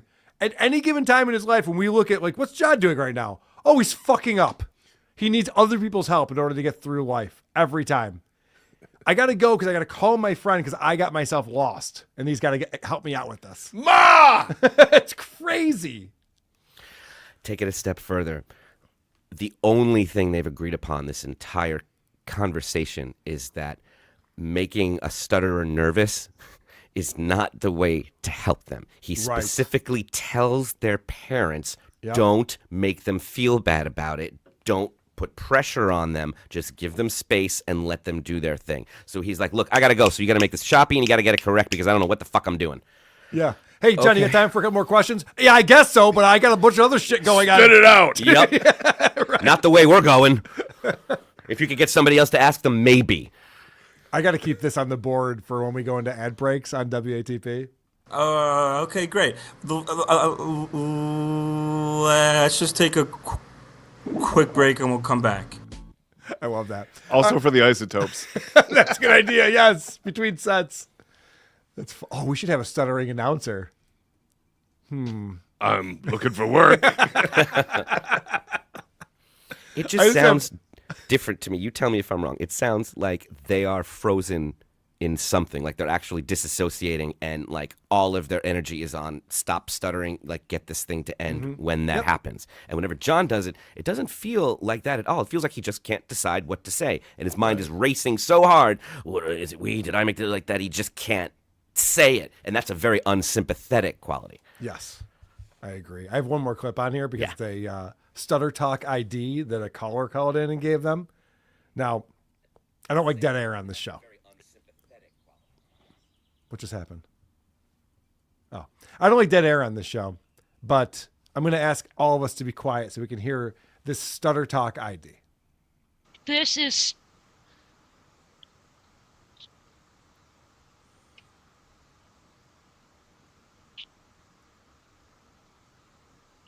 Jamie Rockio, and you're listening to Stutter Talk, where they keep it real and love their listeners. That's amazing. Oh, I love that. I love the call-ins that they pull in to give them IDs. It's great. Still better than NPR. I've never heard John do anything like that at all. No. That was a whole other thing. No, it's a very different thing. I'm telling you, John is not a stutterer. I thought he was. I remember live in Chicago, our first live show, and Dick Masterson's up there with us, and we're listening to John clips, and Dick goes, John's not a stutterer. And I'm like, no, he is. And I think back, and I'm like, I wish I was looking at it from the fresh perspective of Dick Masterson listening to this going, that's not what a stutterer sounds like. It's not. No. Well, I want to get some information from a person who met John in the flesh, had an interaction with him recently. Dalton is here to chat with us. I'm going to add him in here. Dalton, can you hear us, buddy? Yeah. Can you guys hear me okay? You sound great, actually. How you doing, man? I'm doing well. Yeah, I'm traveling right now, so I apologize. I couldn't, do the whole camera setup and all that. But it's an honor, by the way. Carl, I'm a huge fan of this show. Sweet. This is, yeah. Oh, well, thank you for that. So let me I'll just tell you the background from my perspective real quick, and then I'll let you tell the story. Please. So it was the Thursday night that we were in Vegas, and I'm standing at the Carousel bar outside of the plaza. I'm talking to Vegas Beer Sales Jerry, and we're talking about Stuttering John and their friendship. And he goes, yeah, I still talk to John all the time. He calls me, he messages me. In fact, right now he's out on a date. And I said, oh, that's funny. I just got a text from Missy B saying that her friend ran into John while he was out on a date. Yeah, yeah, dude. I'm like, this is so weird that I'm talking to two people who are communicating with people who are with Stuttering John right now. On I'm this date. I'm sitting at this table, right? Okay, and I go up, I go smoke a cigarette or something, and I brush past John, and it's like a movie moment. It's like slow motion. I'm 25. I didn't grow up with the Stern Show. Got into it later, and genuinely, this is not a joke. I'm not messing around. I'm a fan. Okay. When I saw John, I'm thinking this is, and by the way, I'm hammered. Okay, let's just be honest. But I'm walking by him and I see him and I go, wow, this is crazy. I gotta say hello. Immediately engage in conversation. Are you Stuttering John? Now, would you have done this if you were sober? Yeah. Oh yeah. Okay. But I'll tell you what I wouldn't have done here in a second because All right. it falls apart very quickly. I'm thinking this is gonna be great. You got some beer balls going. Yeah. And by the way, John's at this restaurant, and I don't know the whole story with him, but I spent $1,000-something plus on this meal. I was with this girl. Okay. John had like a Michelob Ultra, and like I don't even know. Set the scene for us. So this is a high-end steakhouse? High-end steakhouse. It's Okay. actually, I can tell you, it's called the Meat Market. John was Tampa. at a place called the Meat Market? You didn't leave with Yes. that? Yeah. So Meat Market in Tampa. It's a beautiful place. Great dinner. And he shows up with this girl, and they're sitting, no joke, right across from me. What's the girl like? Older. And I'm not going to disparage her or whatever, but she's older. She's clearly got some work done. Jewish. I noticed the Hebrew Nose. necklace. Oh. Yeah. Okay. Yeah, I didn't realize it was that kind of show. No. Adam gets very upset with our anti-Semitism out here. We keep this in check. I'm seething. No, but she nice enough girl, but she's clearly wasted as well. I don't know where they were leaving from, but they're both inebriated. What time of night is this? 7, 8 o'clock. Okay, so it's prime dinner time. It's prime dinner They're time. plastered at their table. Okay. Yes. He's wearing a coat that doesn't fit right. His pants are down What? below his feet. Oh, that's amazing. Yes. It was provided for him. And It you're would gonna be show cool. us the Hey, video, listen, it would have been very cool if it wasn't him. If this was like running into Mick Jagger or something, you could expect something like that. But anyway, so I'm sitting there and I get up to go smoke the cigarette. I brush by him. I say, "No way, are you Stuttering John?" He looks at me and he doesn't say anything. We lock eyes. And like I said, I had been drinking. So this felt like an eternity. I'm looking at fucking Stuttering John, wondering what to do next. Like, what are we going to do? Are we going to fuck? We have girls for that. That's why they're here. But it's still an option, though. I like that it's still on the table. Oh, yeah. The Meat Market Listen, in Tampa. I told you I'm a fan. I'm trying to You're right. get whatever little money's left or something. I don't know. But he looks and this is where I fuck up. I go, "I'm not a troll." And that's like, dude, I think that's where it goes wrong. So his date's at the table. Because the word "not" doesn't mean anything in that sentence. The word No, it troll doesn't. means everything. No, he immediately says, "Yes, I'm Stuttering John." No stutter, by the way. So I think you guys are right. He's sort of like a woman that says she's been raped. Jesus Christ. No, I don't think that's exactly the same. I see where you're going with that, but I don't know if it's exactly the same. We say "me too" on this show. All right. Okay, I mean that's hard pretending R. she's been. Or we Sorry don't say about it at all, that. but anyway, Sorry keep about. going. Okay, It's a yeah, my bad. consensual stutter. I apologize. No, but he says why would you say that? And I say, well, yeah, I know that you get a lot of shit online. This is an intense thing. I just want to say hello. I go smoke a cigarette. He walks away. It was a very brief interaction. He was ready to sit down. I walk back, sit down by my date, and the whole time I immediately call Missy and Anthony. I call Anthony up. I think his worst nightmare. I love this. And keep in mind, I told him I wasn't a troll, but I'm like on the phone with, Missy and Anthony. Pocky says hi. Yeah, right. So I call up, I call Anthony. He doesn't pick up. He's playing Call of Duty. So I call Sure. Missy. Missy picks up the phone. I say, "You won't believe who I'm with." Missy says, "Stuttering John." How the fuck did you know? You know, she was like, "I don't know. I just had a feeling." Woman's intuition. Wow. Yeah, wild. Long story short, because not really a whole lot happens in between that. I tell them that they're there. I say, you know, should I get a picture? He just walks out. Says he tells the date that he's going to the bathroom, and then leaves. Wait, hold on. He left his date? Oh yeah. And this is bad because she's been drinking. Oh no. Yeah. Did he leave her with the check? Yeah. Are you? Yeah. Holy shit. He said he was going to the bathroom. And you overheard this? Yes. No, I didn't just overhear it. I had about an hour-long conversation with his date. Oh my God. All right. When is she coming on the show? Send her the link. You know what? I got her name. Okay. I think I sent it to Missy. She did look familiar. I don't know who she was. Something about her, though. You know, like I said, older. She definitely had some work was it Tan done. Mom? No, not Maybe it was Tan Mom. Florida. Yep. Underdog lady? It was Stern.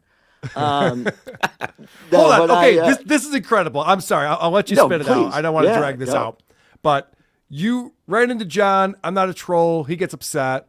You go back down. You sit down. You're having dinner. He's across from you having dinner. And you see him get up and say, "I got to use the bathroom." And he never comes back again and just leaves his date there. And then you go over, after some time has passed, I assume, you go over and talk to his date who's sitting there holding the bag. Yeah. And it goes by, she doesn't immediately, he says he's going to the bathroom, right? So it's not like an immediate reaction from her. She doesn't just start bawling her eyes out. She does eventually. Oh no. This is okay. It's bad, man. I mean, this was like, and I'm on a date with a very beautiful girl. This was a romantic situation, and you don't bring a slob to $1,000 steakhouse. And now and keep in mind, by the way, just a side note, the girl that I'm with has no idea who the hell Stuttering John is. She doesn't know I'm freaking out. She doesn't know who Anthony is. I'm on the phone. I'm calling. I'm like, "I'm sorry, you don't understand what's going on. My voice is shaking. I'm so excited." And so he leaves. 15 minutes goes by, maybe 30. And his drunk date turns around and says, "Hey, did you see John leave? I saw you walk up to him and talk to him. What'd you say to him?" And I said, "I told him I was a fan. He's Stuttering John." And this was interesting too. She said she didn't know who he was, which makes me think maybe she didn't want to be seen in public with Stuttering John. I don't know why I get that feeling. He might have said his name was Pedro, because if you say I'm John Melendez, someone's going to Google it before they go on a date. Yeah, well, that's what I'm thinking, right? So anyway, she says she didn't know who he was. And by the way, he's got to be 4'10", 4'11". I mean, this guy is... All right, that is a question I was going to ask you. Oh, yeah. He's very short. It's like a weird limp. It's like not a medical thing. It's just because he doesn't know how to walk or something. Okay. And so she turns around, says, "Well, I noticed the car's gone." Telltale sign. We're sitting outside, by the way, so we're right by that street. And I go, "Well, I didn't see him leave." Blah blah blah. She begins to bawl and cry. My date is now consoling her, and it was just. It's just a shitty thing to do. I mean, I don't know how else to describe it, particularly because I didn't express any intention on, messing with him, or I tried to be clear with him about that. Maybe that was the wrong move. But yeah, I mean, she was a mess. It's interesting. I believe the first half of your story, where was the date when you went up to John? She was sitting down. So he was getting I don't know, maybe getting a drink at the bar, coming back to the table. So she's sitting at the table. Okay. He's walking towards me as I'm walking out. And I brush up slightly again. I notice him because I brush up against him. And I look over and I see fucking Stuttering John. Yeah, and I believe he would just stare at you. You know why, Dalton? Because you said you're 25. and he knows. He's been doing this a long time. You can tell what people are a fan of just from looking at them a little bit. And if you're 25, you don't know him from Stern. So he knows you know him from something else. Right. So he's staring at you, waiting for what he suspects to happen. It was the same thing when Opie had Shuli on briefly. And the first thing that Shuli said was like, what are you? You're acting like Stuttering John? I'm not going to troll you. All he heard was troll, and he left. So you said the word troll, which is what he was waiting for. Yes. And I believe he didn't want to come back. But she didn't see him drive away from the outdoor seating in the So he's facing the car. If you look it up, if people really want to get into the nitty-gritty details here, if you look it up, we're sitting on the outside section.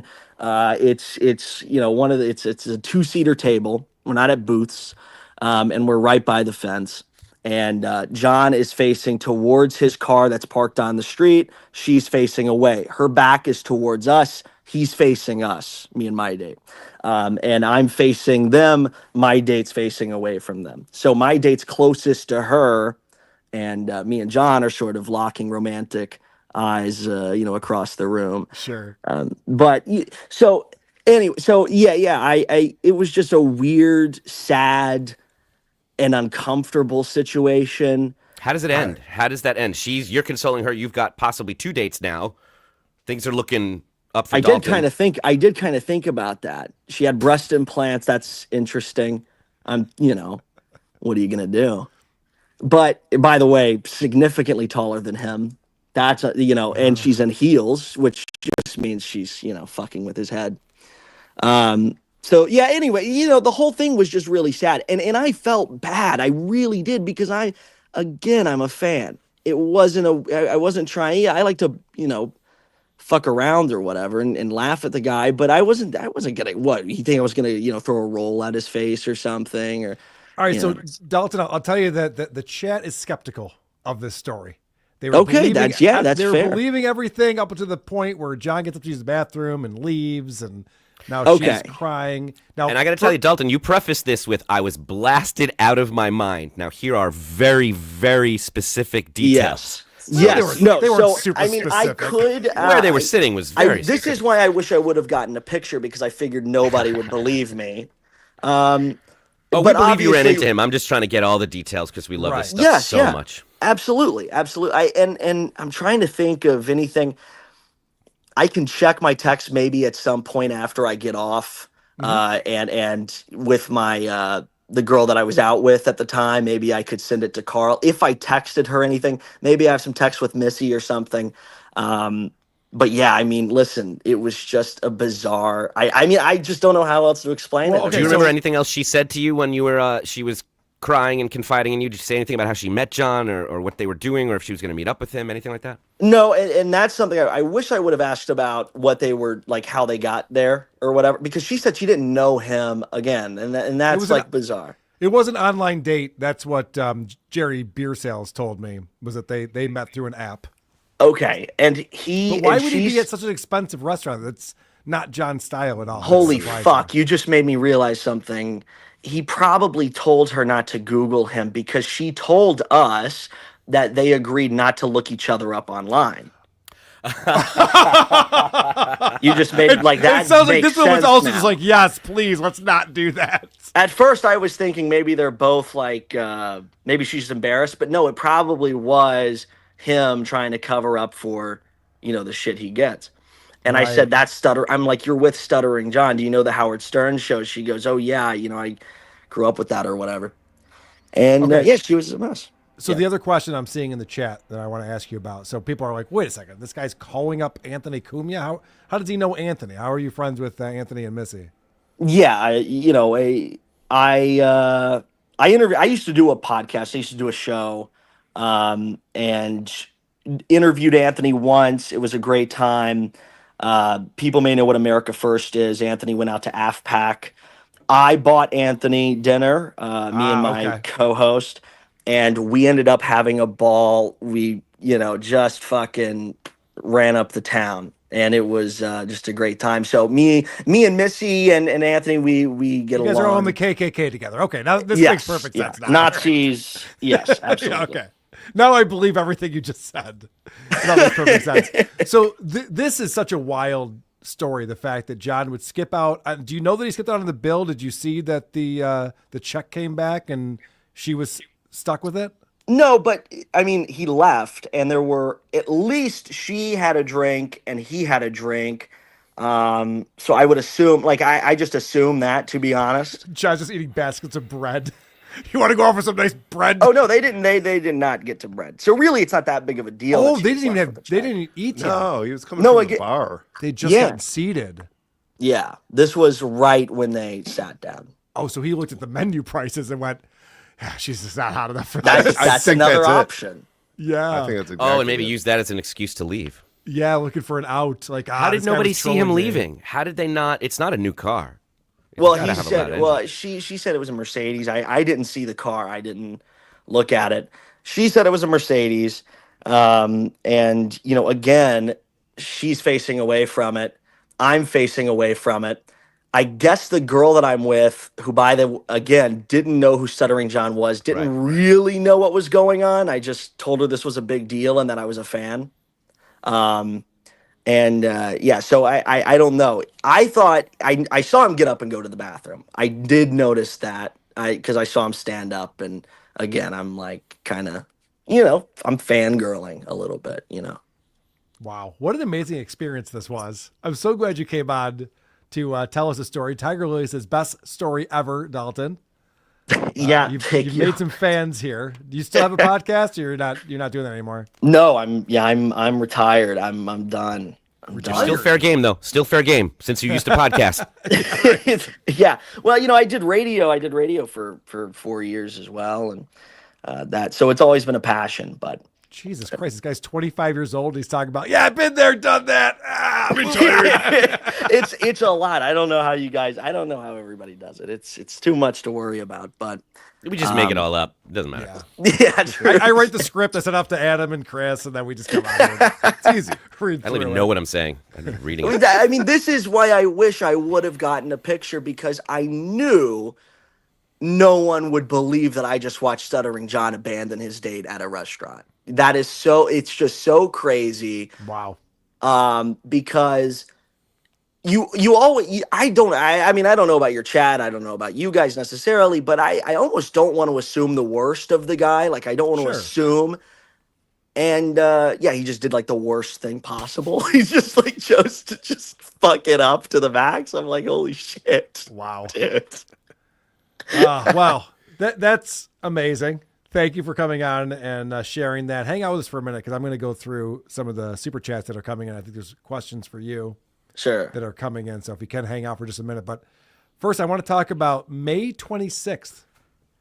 Stuttering John has put out, wait for it, May 26th. And before he put out that date, he said he knows Cardiff, who he is, and Cardiff is not a victim, and he's going to finally dox Cardiff and put it out there, his name and his photos and stuff.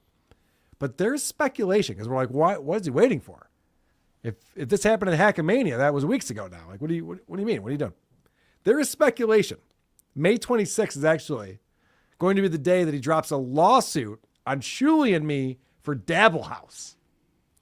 Could you imagine? It's everything a guy could dream for.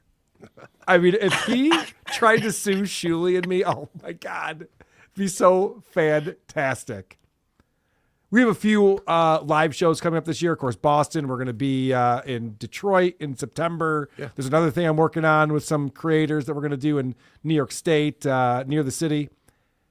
If there's a lawsuit, we got to add to our calendar. We're going to have to do a whole tour of the continental United States, because this is going to be incredible. So I'm throwing that out there. There's speculation. Why not get the rumor mill going on that? I just want to read through the transcripts out loud to anyone who listens. Be amazing. Tour from state to state. Whatnot Chaser coming in. I am liar and cunt.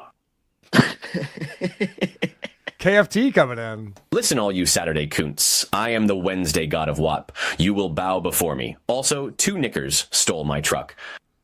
Is that true? WAP. Okay. KFT again.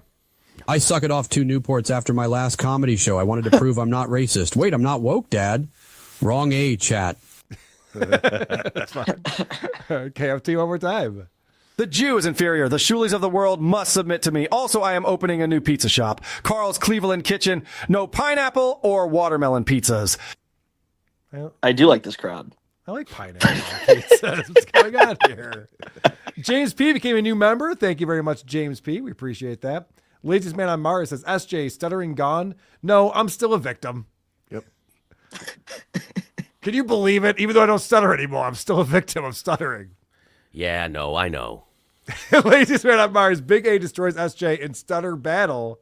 Nice guy, too. Yeah, Big A. I met Big A at Compound Media. He's big. He's a big A. Greater good. SJ only dabbles in stuttering. He dabbles in everything, except for drinking. Drunkle Greg, Stuttering John, not a stutter, a slow. Stuttering John. Stuttering John. I get it. Okay, yeah, I read that wrong. Steve Morton says, so John's not a stutterer. Are you next going to say he didn't graduate from NYU? Correct. John did not graduate from NYU. Laziest Man on Mars, Saint John Melendez, patron saint of stutters. Someday.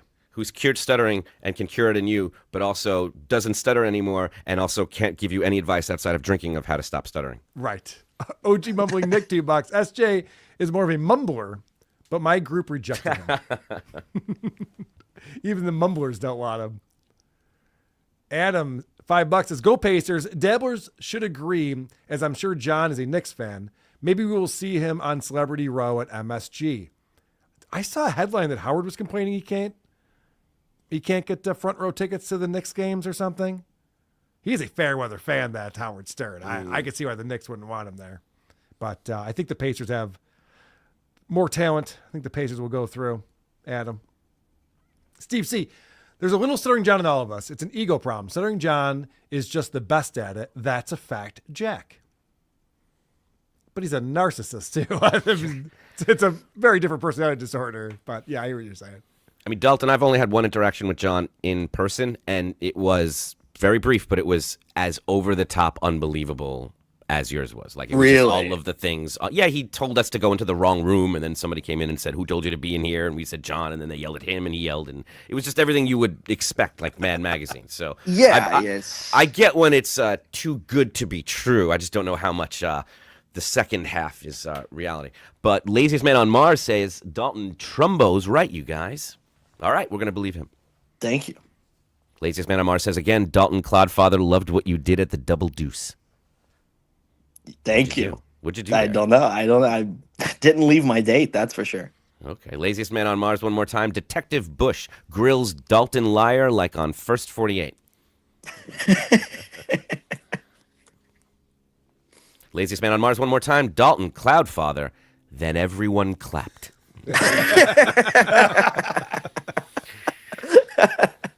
I could hear that panic in your voice when Carl said, and then what happened? And you're like, everything amazing. Yeah. Pete D, $5. I wish this was true. Me too, Pete D. Terry Nee, member for 2 months. The jury is in. Stuttering John is the worst. Yes, we can all agree on that. All 12. Dunder Mifflin, Tuna 199. SJ went 135 miles to go on a date. Yep. Yeah, that is a good point. The great Missy B coming in with $10. We love you, Dalton.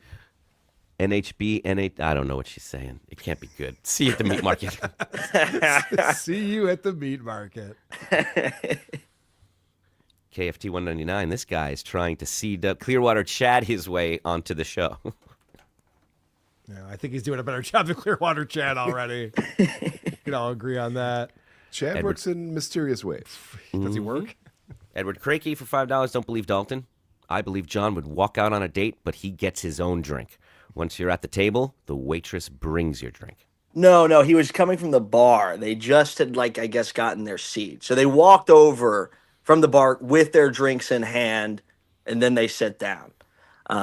But I had caught John, I guess, as he was bringing his back. So she was already there. The story checks out. And, of course, John was drinking a Mick Ultra out of the bottle, right? Yes. Yeah. That's what you do in a classy steakhouse. Isn't that? Yeah, I don't know what was Going to going on pose the there. glass for you, sir? No. Yeah, that was like a detail that I like vividly remember because I thought I thought the same thing. Cape Coral to Tampa is over a 2-hour drive. Yeah, it's about 2 hours. Because when I went to I don't know why he would be there. I thought there was something.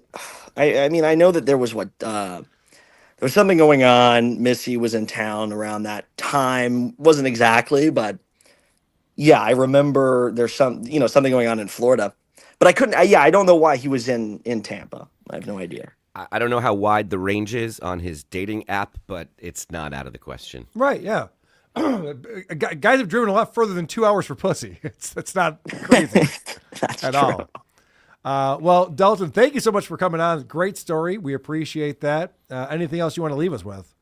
No, not really. Just want to, obviously big fan. Shout out to Missy for setting this up. I appreciate her a ton.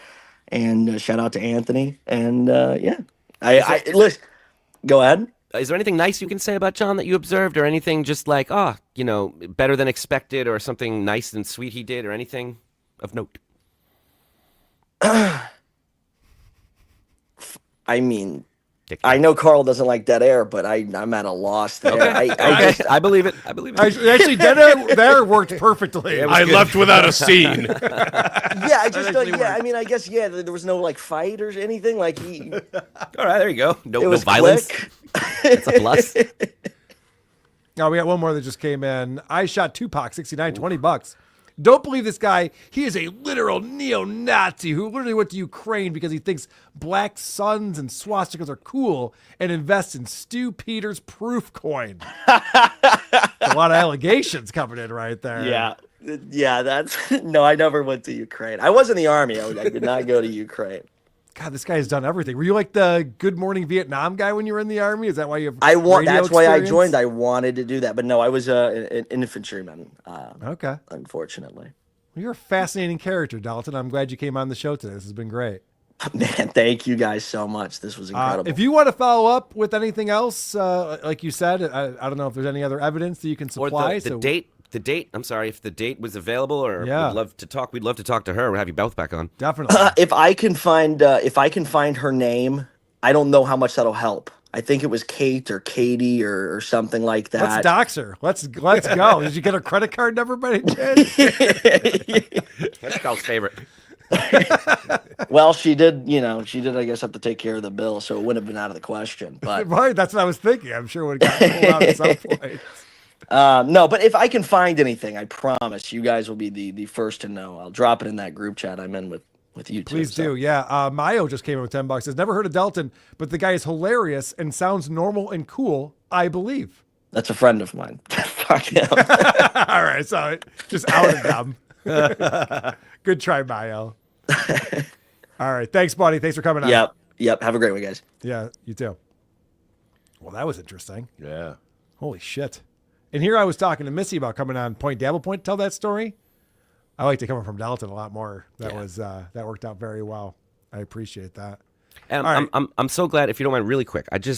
People are constantly saying that there's this Point Dabble Point show and no one ever provides the dabble point. We are looking. This is why we will interview anyone that's met John, because we're trying to find someone. If you're actively criticizing Point Dabble Point for not having John's perspective, then it's your fault. You have it. You should be the one to come on, because we can't find family members, friends, colleagues, relatives, strangers, people at the bar that will come on and say anything nice or defend his actions. So that's where that comes from, and I'm going to keep searching.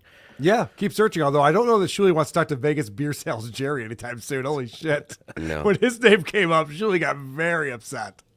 I think because when we're in Vegas, we should just call him Beer Sales Jerry. Yeah, we don't call them Brazil nuts here. That's right. They're just nuts. All right, so you were checking out Rob Saul, and I want to go through those clips. Should we bring in the potato to join us for this package? Always. You got the pass from Adam. What's up, Cardiff? I was shaking my head, no. Like, you can always STFU if you want. We will never complain about that. But welcome, Carter. Thanks for coming on. It starts with shut. Wait for it. It's a new game. Thanks for coming on, Cardiff. Good to see you, buddy. Good to see you. We do have a game coming up. By last minute, Cardiff got a game in 2 minutes with Tom. Guilted me into it, you son of a bitch. Yes, I knew it. I told producer Chris before the show, I'm like, I think I made Cardiff make me a game today. Little tear emoji. It was very upsetting when I thought we didn't have a game to play. So, Adam, you were watching Rob Saul's show. I believe you and 6 other people. There's a couple of us. I had heard from my sources that Rob has a new relationship, that he is in a serious relationship. But somebody saw him in Atlantic City. I don't think it was Dalton, but somebody saw him. They're reporting back that he has And he was walking this new relationship, or? I'm not going to give any details out. It made me want to check out his show and ask him personally. And I tuned in because of my own issues, and he was already talking about us. That's the first clip. Oh, no shit. Oh, wow. Just as you tuned in, he's already watching this. I was strolling through YouTube today, and I see that, and I watched the whole thing. I wasted 28 minutes of my life. Is that who are these podcasts? Lady Carl with his wife. Well, the wife wasn't there, but I saw her yucking it up with him at what was it? The Hackamania, and she gets her digs in. Yeah, wife, you get him. But anyway, still doing this, huh? Lady Carl and Adam Busch are like jizzing in their pants because they found some guy, I guess, that opened for Stuttering John's band in 1995 and said that the promoter didn't pay him because John got all the door money or demanded all the door money. And they think this is like, I mean, just break it. And they're even saying like anybody else that's ever went to high school with Stuttering John, or maybe played guitar in his band, reach out to. I mean, this is how desperate they're getting without Stuttering John. Yeah, they are. Come on, I mean, they're in their glory. All right, now when you get there, I mean, this Stuttering John mingled with the people. They're like, no, he demanded his own dressing room. We said we wanted to meet Stuttering John, and he had a private area set up for him. Typical John. And then So us talking to someone who had a bad experience with John in the 90s is not showing us how desperate we are without Stuttering John. Us watching Rob Saul proves how desperate we are without Stuttering John. Yes, Carl, because he was in his failed band, the Isotopes. He said, I know how the house works, and he starts talking. The Isotopes failed? We have a gig this weekend. This is how I find out? Yeah, what the fuck? Are we still playing our show this weekend? What's up? Oh, failing. He's I thought he said failed. Isotope. Okay. Oh. Music biz. Like, yeah, I know I'm in the biz. So you got to get out there and mingle with the people, which Jan won't do. He does do a spot on Carl, though. You got to give him that. It's pretty good. By the way, that's every single clip we're about to watch. It's all the same thing. It's just this. It's incredible that he's just like, I wasted my time watching this entire clip, but I also know about Hackamania. I have it memorized. Adam was on and Jen was on. The whole dynamics between me and my wife, I don't think that he's got that nailed down yet, but he's working it out. He'll figure it out eventually, I'm sure. He's workshopping it. Yeah, he's workshopping it. It'll be good. I'm grateful for the plug. I'm happy to be there. So I super chat him. And I don't want to be misconstrued. I don't want to start a fight. I don't want him to think I'm trying to do anything nefarious. So I text him 2 words: dating anyone. Ah, okay. 29. Dating anyone? I'm still looking to find that special one like you found with Carl. If you can only get wife out of the way. Don't worry, Adam. I've decided that I am going to, with Jenny Jingle's blessing, I think that I will finally relieve her of what she's been wanting for so long. Just some sexual content, because Carl is in the closet. Sexual content? He's going to send her pornography. Blowing you. Power blowing you. I don't know. Who would be the power bottom? I don't know. I could see them both being power bottoms. Adam Busch and... He's talking about sex like Mario Bosco. Yeah, right. He doesn't understand how sex works, it sounds like. Power Cardiff, blowing. Did you have a comment there, Cardiff? Oh, no. The guy who hired us for our bottom gig is calling me. I got to Uh-oh. call him back when I'm done our gig. Our band is failed. Yeah, I hear you're flailing. What were we gonna say, Cardiff? No, when Rob asked who the power bottom would be, I very quickly said Carl. Oh, I thought you were saying Carl, like pause it. So that No, you can no, get- no. Carl's No, the he's just power spitting facts. He's just telling it like it is. Fair enough. So this is some weird fantasy that Rob is living right here, where he's now sleeping with my wife, who's gross unless he fucks her. Apparently, okay. Adam Busch and Carl. It goes on and on. It goes on. I understand. I'll play it, but this is You don't another have to. thing. I don't have to. I know for sure. It is my show, but this is another thing where it's odd that like when guys see that there's shows with co-hosts that work together really well. Like producer Chris has been on the show for many years now, and Adam's become a part of the show every Wednesday. Cardiff and I have been working together forever. It's guys like Rob that goes, they must be gay. Like, is that? Do you ever watch like the Kansas City Chiefs and you're like, wow, these guys all work together so well. They're winning championships. They must be sucking each other off in the locker room. I just assumed. Yeah. Okay. Well, there you go. Then. The door, mom, wife. Me and my buddy Adam are going to be hanging out talking show stuff. We're going to be listening to Stuttering John clips. It's actually not how it goes at all. In fact, what happens is I go, hey, Jen, can I spend some time with Adam, please? Stop hogging the Adam. Hey, Grant. Yeah, well, that's the real problem. I don't want to bring it up. Oh, yeah. Stick it to me, big man. It's a Stuttering John Howard Stern clip. Yeah, mom, wife. Jesus Christ, what is he doing? I like how Adam Busch and Lady Carl are like so obsessed about like, you know, they're like trying to psychoanalyze me. You know, Yeah, we're so obsessed. When Adam sent me over Rob Saul clips, I go, we're doing Rob Saul clips again. Because I'm so obsessed with analyzing this drunk idiot. I was How long full would of that shame. take? Yeah. They start with themselves. Like, I know I'm a mess. I've never came on and say, hey, I'm not a mess. Let me start telling other people how to. Hold on a second. That's not true at all. Hasn't he definitely declared that he's better than all of us? Isn't that part of his shtick? I think so.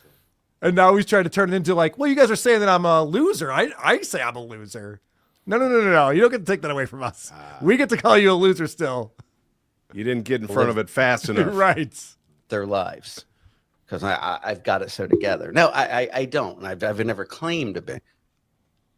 Yeah. Listen, there's nothing you can say to me that I haven't said to myself in the mirror. Here's another guy who doesn't know what angle to take. Yep.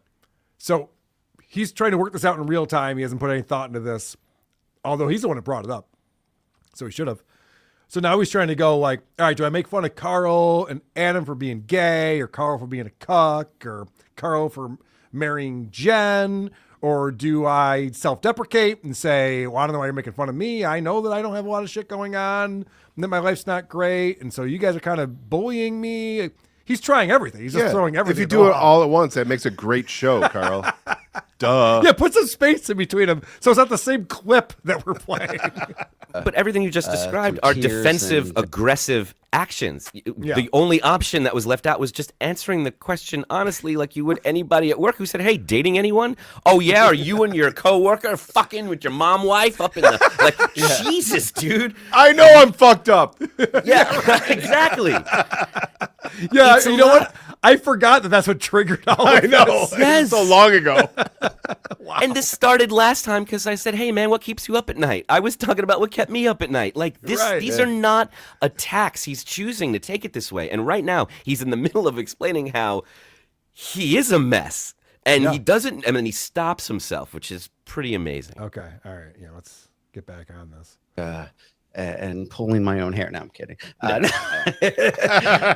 But you know, I got to hear from Adam Busch and Lady Carl. You were just I reviewing the did show. watch the clip of. I mean, Chad is so stupid. Like, you know, I don't know. I've had people commenting. I don't know if it has anything to do with Adam, but like saying you should have Adam Busch on your show. You're scared to have Adam Busch on your show. Like if Adam Busch started that stuff with me, you know, and I know that's what he'd want to do, try to get, you know, trick me to stumble and and say something stupid. Like You have to trick this guy to say something stupid? Is that what he thinks?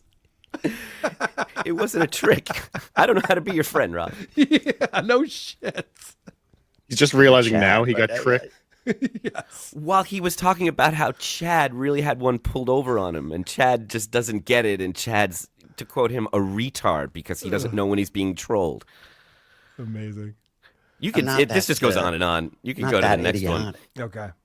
Which is just I never got an answer to my question, so I was a super chat, which I don't do normally. So I asked him if he could just answer it for me. Great. Adam Busch, please tell us about your girlfriend, Rob. Why don't you tell me about your lover? That's not even a super chat right there. That's just. Oh no, it was the first one I did. One was dating anyone. Right, dating anyone. Now everything now after that. Chat. Yeah. Okay, yeah, he doesn't have to bring this up if he doesn't want to. If he's uncomfortable with it. But okay, let's see how he responds. Adam Busch, Carla. I don't need to tell you anything about my love life. Adam Busch, you're a parasite. Sit there, you and I'll tell you about my girlfriend while you do this, talking to Carl about. Well, get the nose, Rob. He's got a girlfriend. Yeah, Rob, I don't know if you know this, but Adam is Jewish, so you can totally go after him like you do Sheila. It's always hilarious when you do that. It's not his fault I look this way. Adam Busch.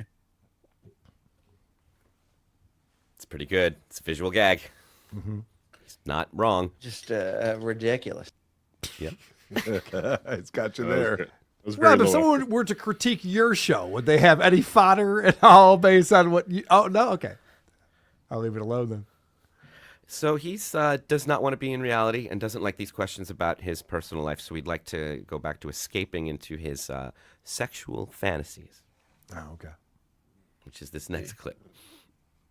They let Jenny Jingles in there for their sessions? Yeah. I guess if she wants some action. That's why I feel like I have to... fuck her. I mean, with her consent, of course. Well, she wouldn't publicly say that, but I think, Yeah, it's not normally public. If I were to purchase, but yes, please, Rob. I declare. Give it to Yeah, you don't. Someone pulls on your panties, you don't tweet about it. You just gotta give the we can go here. He said he would need her consent. It's like he can do nothing right in your eyes. I do appreciate that. I'm glad he's not going to essay my wife. He's not going the Vito Gesualdo route with this, which is good. Carl, I have to assign it to him like one of his chores. Like, pick up your mandolin, do the dishes, take out the trash, and give me my monthly pity sex. Yeah. Me and Adam were going to hang out in my room with the door locked. Mom, wife. I wish. Adam lives in L.A. Yeah, it'd be fun. Strap the pizza rolls off and knock and leave. He's still doing the pizza roll joke. Jesus Christ. Adam coming out, holding his privates, completely nude, grabbing the pizza rolls and pulling them in. Whoa. This sounds like a fantasy. I wanted to lick hot pepperoni juice off your nipples, Adam Busch. Whoa. Rob, I was making small talk. Wow. Those sound good. I know. I'm hungry. Rob really has just a few things that he says about me, and they always come out awkwardly in the wrong order. Hey, you're a mom wife, and you give her pity sex. Okay. And then she makes you pizza rolls, but then you also have to do chores that she tells you to do. What the fuck does any of this mean? This is his own hang-ups with his mom or something. It has to be. I don't even understand where he's getting any of this from. The question was, tell us about your girlfriend. And it turned into Adam's naked, but he's holding his junk, and he's coming out of Carl's room. Very he's specific. wet for some reason and dripping. Mm-hmm. And the way the light reflects off of his forehead.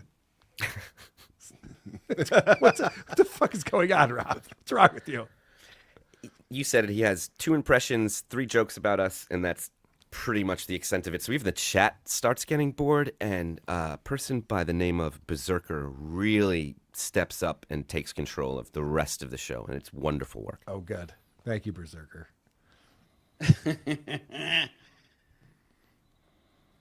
All right. Send Adam the link, please. No, I don't want Adam. I don't want to talk to Adam. Fantasize.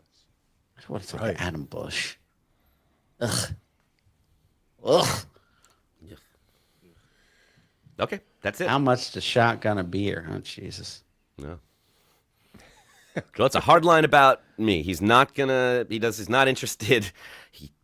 That's it. He's done. He's a man of principles and morals, and he cannot be bought. End of story.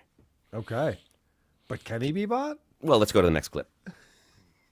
Gina's got nuts. Hold on, real quick. I'll respond to this.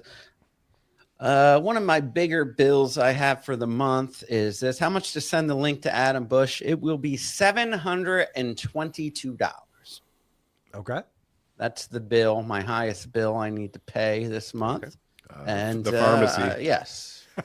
If you send $722 to my Venmo at Rob Saul or via Super Chat, I'll send Adam Busch the link.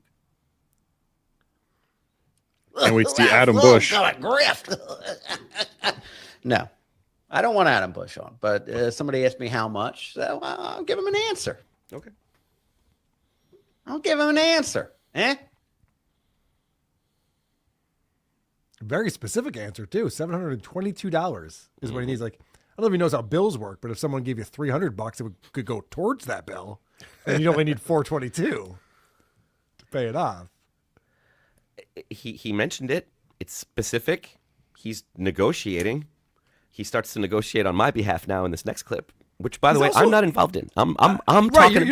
All you did was say those two things. Also, it's weird that he's like afraid of you. I don't want Adam Busch on my show. Why not? That would be it. The Clippers might clip it. It might get interesting. People might want to be supporting that and super chatting you. Why wouldn't you do that? I just had a Nazi on my show. We had a bunch of super chats about it. It was great. He does. It's not just me. He doesn't like any of the chats. All of the questions to him, even when they're positive, they just. I don't know why his idea was to do a show where he takes questions. He hates this. So wait, is it possible that Rob's uncomfortable with himself? And there that's you go really again. the crux of the issue. See, I'm being the Adam Busch on the show. You see what I just did? Take that. So you're not going to throw Adam any shekels? I'll give him. All right. You know what? I'll give him the $722 for that bill. I'm going to pay. I'll come up with the $22 on my own. Okay. And, I'll give that over to Adam. Okay. Oh, yeah. So now he still can't pay the bills. You're right. And 30 years from now, he can go on a podcast and be like, back in 2025, Rob Saul only gave me $22 of my payment. What? You think we're going to be talking about each other in 30 years? That's where his head went? 30 years from now, they'll be like, I heard you ran across the great Rob Saul. Actually, I have a great anecdote about that. I did do his show once. Like, is that where Rob's head just went? Because otherwise, why would anyone be discussing Rob Saul tomorrow, let alone 30 years from now? His ship is going to come in. Okay, fair enough. I've heard that he's got a lot of talent. He's just waiting to break it out for us. Looking forward to it. This thing that he doesn't want to do, he has a lot of terms and issues that he would like to negotiate for, and they're very specific in this next clip. And again, you never asked for a link. Berserker said, or someone said, send you the link. I am not involved in this You're at not all. involved in As it. far as you know, I've left. This is not my thing. Right. All right, hold on. Let me answer this guy real quick. Yes, no. Okay, Adam. Yes to Adam will be on and can answer any questions, and I will answer truthfully.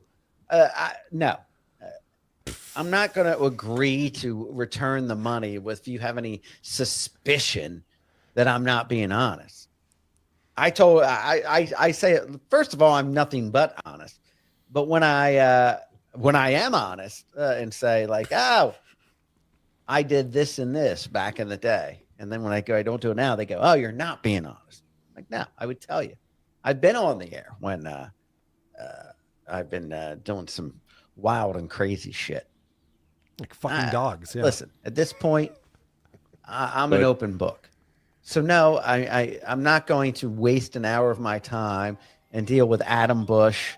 And then I got to fight and dispute some $722 charge because you say, Oh "Oh, my I God. feel like Rob was not being truthful in this answer." How lonely is 'Cause, this that man? He's spending this much time with a chat that has nothing to do with anything. He doesn't know who this guy is. He didn't spend any money. I've had thousands of chats come in that I haven't even looked at during this Still show. want to do drugs, Carl? Yes. Do you have some right now? I hear. No, but Breakout. he's built this whole his whole fantasy. He's already got the $722. Right, Now right. he's refunding it. Yep. And he's got the dispute. No He's gotta get the chargebacks. money back. What grounds would it be to where you find it? What do you call it? Nefarious responses. It's not a real thing. It's just a Yeah. comment. It's not real life, Rob. What are you doing? Why are you responding to this? Why are you thinking it through so much? Rob went out of his way, and in a clip that was just posted by Stutjo Depot, to explain to John in detail why he should not feel bad for missing any of his child support payments, and how it's absolutely totally natural, happens all the time. In fact, he didn't even miss any. They were just negotiating, and he totally gets that and understands that and thinks John doesn't have anything to feel bad about. In fact, he's a hero. Oh, no. Because of all of that. But I had the audacity in this next clip to ask Rob what bill is it he wants to pay. Uh-oh. Good question.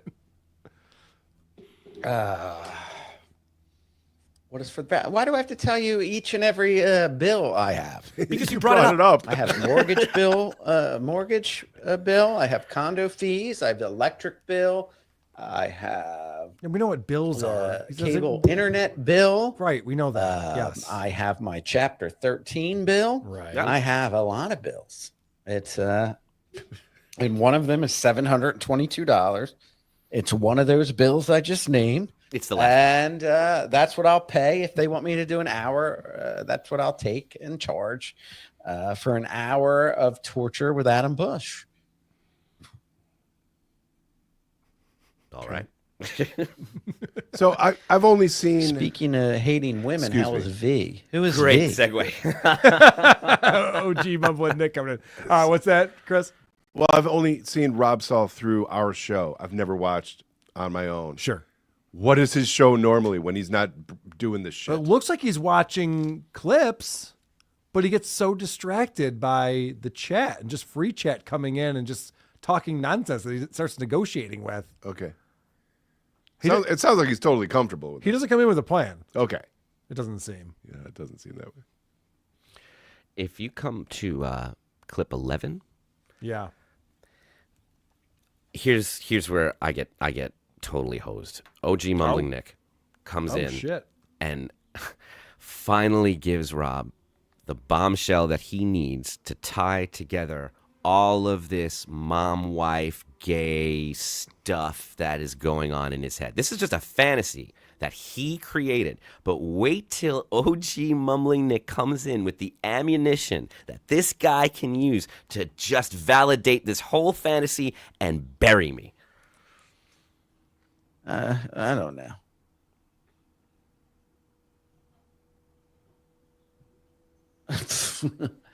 Adam Busch played a guy who wanted to fuck his stepmom on an episode of House MD. Love that show. There you go. Stepmom Typecast. Jenny Jingles. Fucking typecast right there. $6.95. I can send it PayPal goods. Oh shit! For some reason this disconnected from us. Yeah, he just moves on. That's it. He has nothing. He says, huh, Jenny Jingles, and then goes on to back to how we're going to get the money to him and Venmo and all the different ways we can pay him. And he starts to cut out all the ways that will take money and isolate it to how he'll make the most money, and does nothing with, I thought, was a great little bit he could have ran with. So Berserker Games is now trying to negotiate the terms of this, and how he's going to pay. $6.95. I can send it PayPal goods and services just in case you're trying to get cute during the hour. Yeah, you're looking for no. Believe me, if someone pays me $700, I'm going to sit here an hour. I've been humiliated. I've humiliated myself. I've had. You're doing it right now. You're negotiating with a fake thing that doesn't exist. You idiot. Adam doesn't want to come on your show. Berserker Games is fucking with you, you moron. At other humiliations. And by the way, in real my quick, life. Berserker here has got it down to $6.95 because he Yeah, I said, saw I that. just spent $5 to join your show, so now we're going to take that off. We're starting with $6.95, and he's just running with it. He's just running with it. An hour with Adam Busch is for $700. That's an easy yes. But I'm not going to do it for free. And I'm not going to do it to where you have it to where you can do a dispute with it after it's over with. So you either trust me or you don't. I certainly don't trust anybody to give me $700 to do an interview with Adam Busch. Why would you? I put out that bill money because I didn't think anybody would pay it. If you're willing to pay it, like fuck, They're yeah, not. then I'll do it. But They're I not, put out Rob. that. None of this is assuming you'd real. be like, all right, He's already spent this money. None of this is real, Rob. never mind, and we can move on with the show. But because I don't want to do it. Okay. I will do it for $700. That's why I mean, threw it out goes that on and number. on. It's just Jesus, it's so pathetic. Mhm. It doesn't make you look good to say this is a thing I don't want to do, but I will do for a certain amount of money. Never makes you look good. No. And what breaks my heart is that he's convinced everything Berserker's saying is real, and everything I'm saying is a lie. I'm just asking if you're dating anyone. This guy's fucking with you. Right, this is the guy, and he's mixing up with this guy who wants nothing to do with you. Yeah. Like, he gets so in over his head, he has to bring in Nasty Neil to help him with this negotiation. Jesus. Like, well, what about Adam Busch? What does he get? Like, I don't know. I don't want to do it, Adam. Apparently, Adam Busch wants to talk to me. I think Adam Busch is in here. Adam Busch is in here asking questions and trying to get responses out of me. Yeah, because you don't have a fucking show format, you idiot. What are people supposed to do when they watch the Rob Saul show? Be entertained? They're not. So they get bored and start asking you questions. And you've been responding for quite a while. Right, yes, you're encouraging it. Fucking moron. And now Nancy Neal's in here. He's got his back. That's hilarious.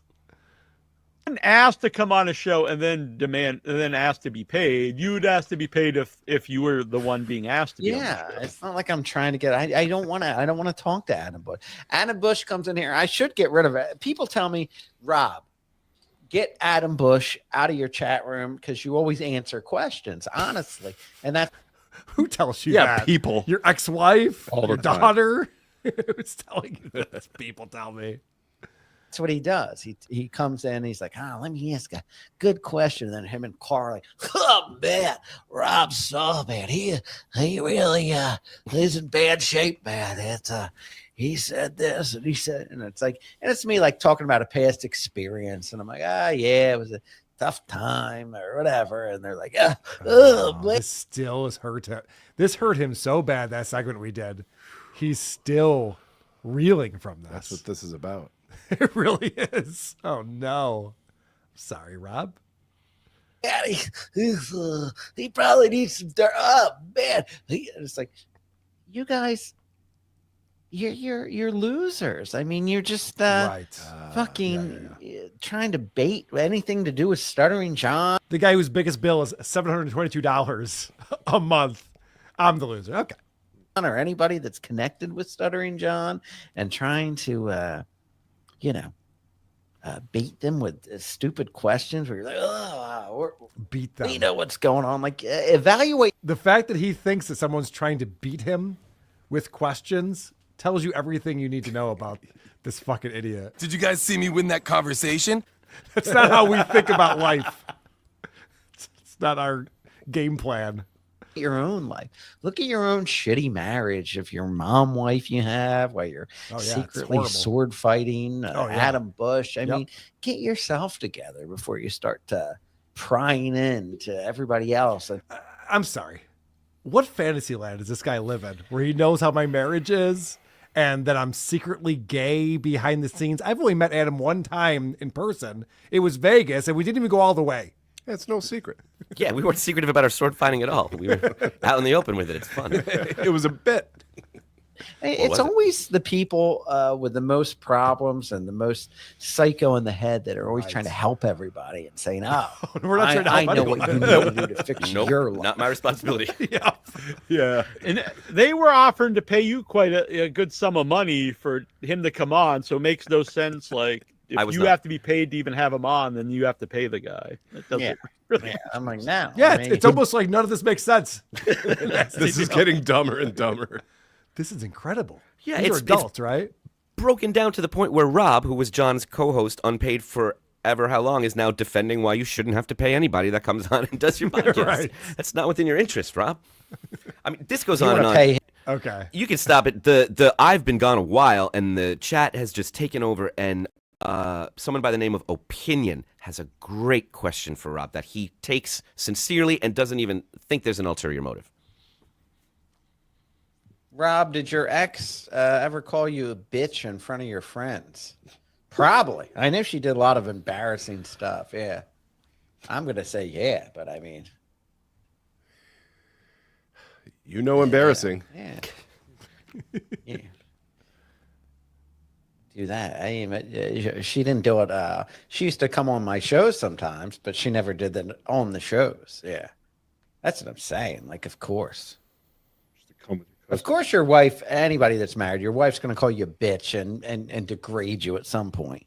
Oh. But when they do it in front of your friends is one thing. Then I'm in the bad marriage. That's never happened to me in my life, but okay. Carl, his wife has never told him to take a nap. That's true, yeah. His wife's never almost accidentally stepped on his mandolin, so yeah, he's got me there. He doesn't play stringed instruments, Carl. in front of your friends is one thing. Then on a live stream in front of an audience that's willing to rip you apart to begin with anyway, that's really rough. But yeah, my ex-wife mainly did to me privately. But yeah, she's done it a few times when people were around. Okay. What? Why are you answering that question? But the bill question was a bridge too far. We ever call you a bitch in front of your friends? A couple times. Mostly in private, but also a couple times publicly. Jesus, Rob. He doesn't know what questions to answer and which ones not to answer. He does. It's not based on the question. It's based on who asked it. Because Right. I have a very, very natural follow-up question to opinions. And here's his response. In the middle of winter.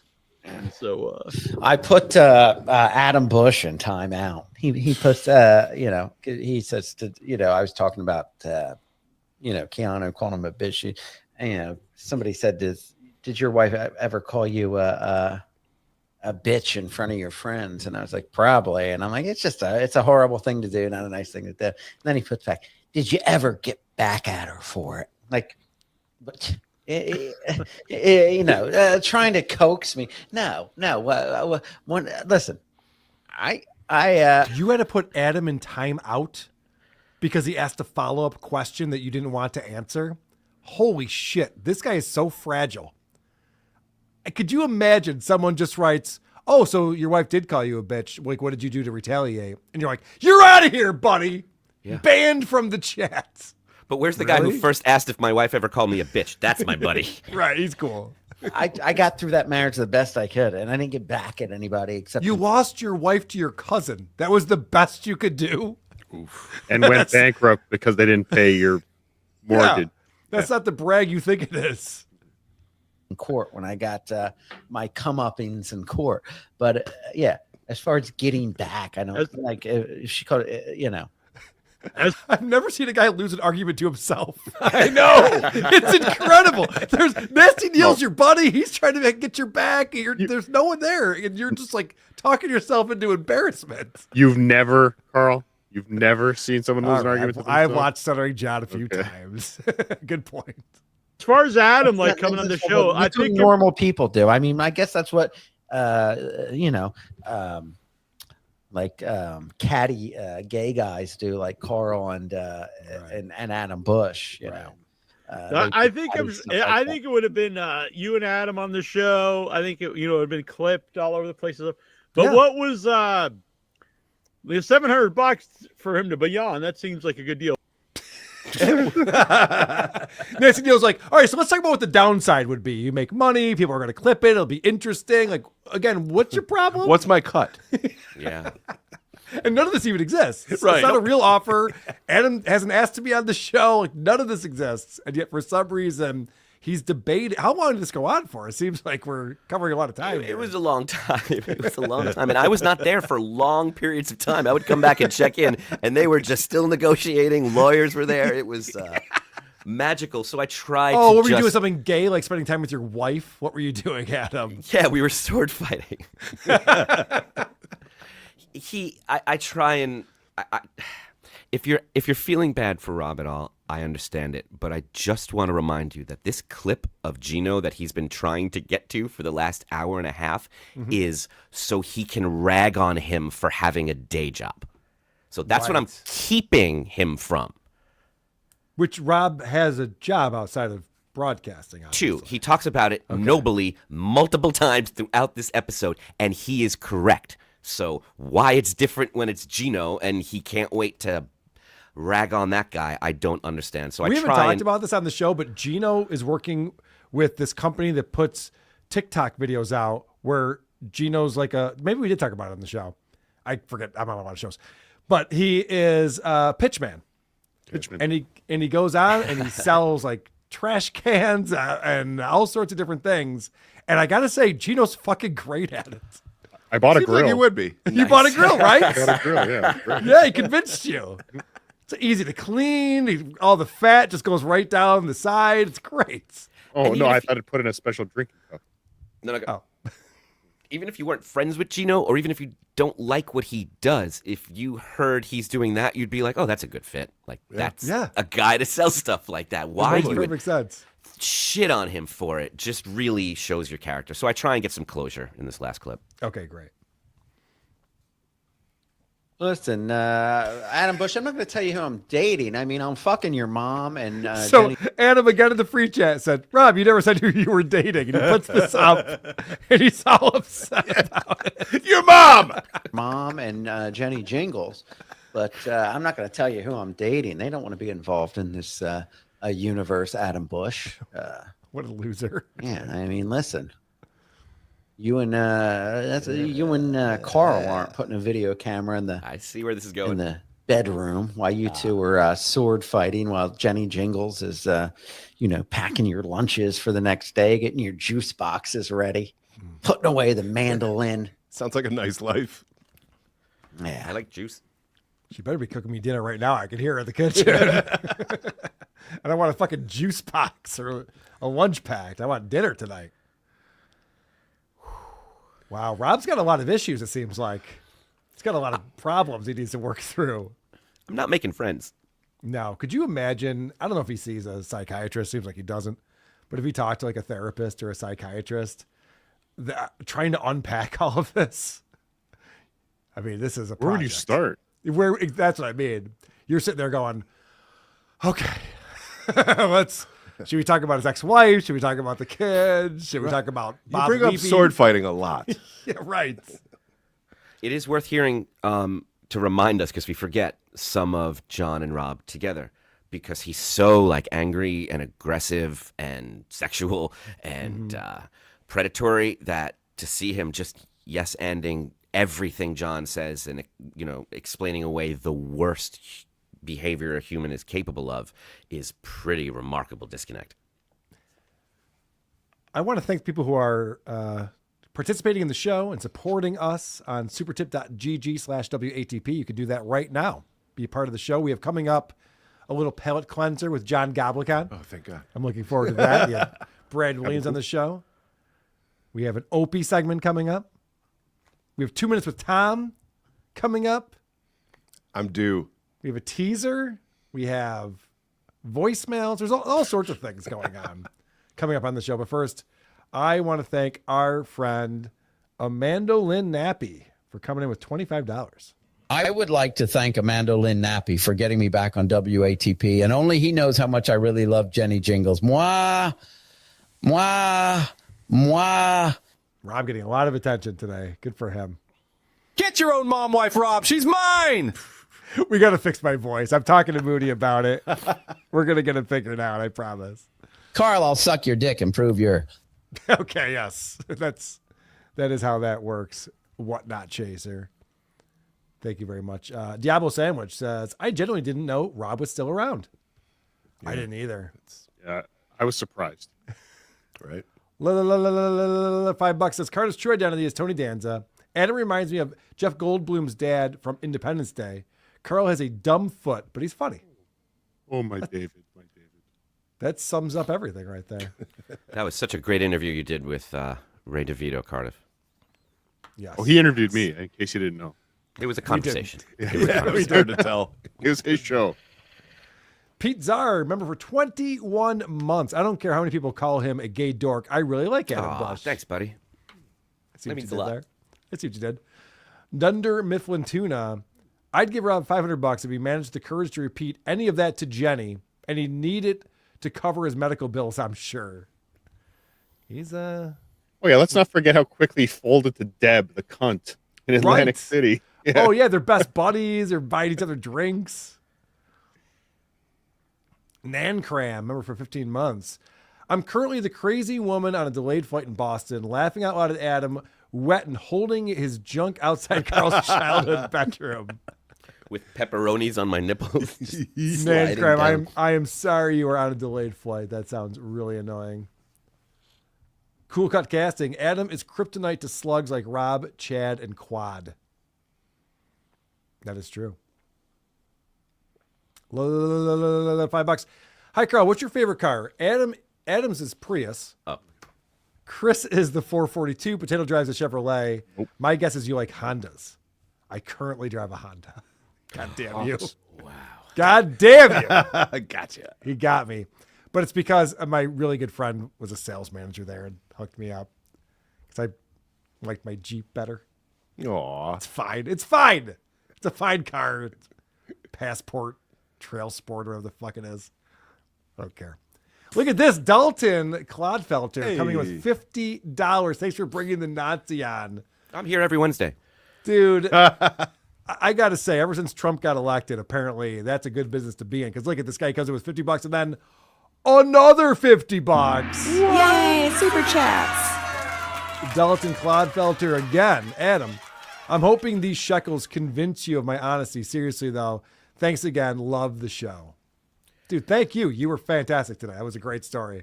He doesn't need to throw on 100 to show he's got the big bucks. He was dining with Stuttering John. That's true. That's a pretty nice restaurant right there. At the meat market. Whatnot Chaser, $5. Rob has no car, no money, a shit job, lost his wife to his cousin, his kid hates him. He's an expert on losers. But Gino has a day job. What an idiot. But you have a gambling problem. $5. Carol, show Adam the video on YouTube of Rob Saul on the TV show Cops. Just type Rob Saul on Cops. Funny he calls you effeminate after seeing that. You know, I have not watched that yet. It's not him. It's not Not him. him. It's not yeah. him. Okay. But it's funny. It is funny. You should watch it. Not him. Melissa's here for the potato. PWO. Right, hey, Melissa. What's I that? thought you were going to hit a drop on that, Cardiff. Tried to give you a chance. Mr. Potato Head, master of disguise. He can turn into over 50 completely different guys. Oh, It is catchy. fantastic. Were you sick of the potato yet? Sick of the potato? Never. Arctan64 became a YouTube member. Thank you very much, Arctan64. Thank you for being here. I want to thank producer Chris for pulling some clips for us today of our buddy John Goblacon on the show right now with John Goblacon. Yeah. Brad Williams was the guest. Brad Williams, of course, is a little person who's a very funny comic. Yeah. But you said little person first. Yeah, because that's what you notice first, not that he's funny. Anyways, in my clip one, they get to know each other, and there's a little reveal at the end of this. Oh, okay. Pete Dinklage, he goes on Marin. Yes. And Marin's like, WTF?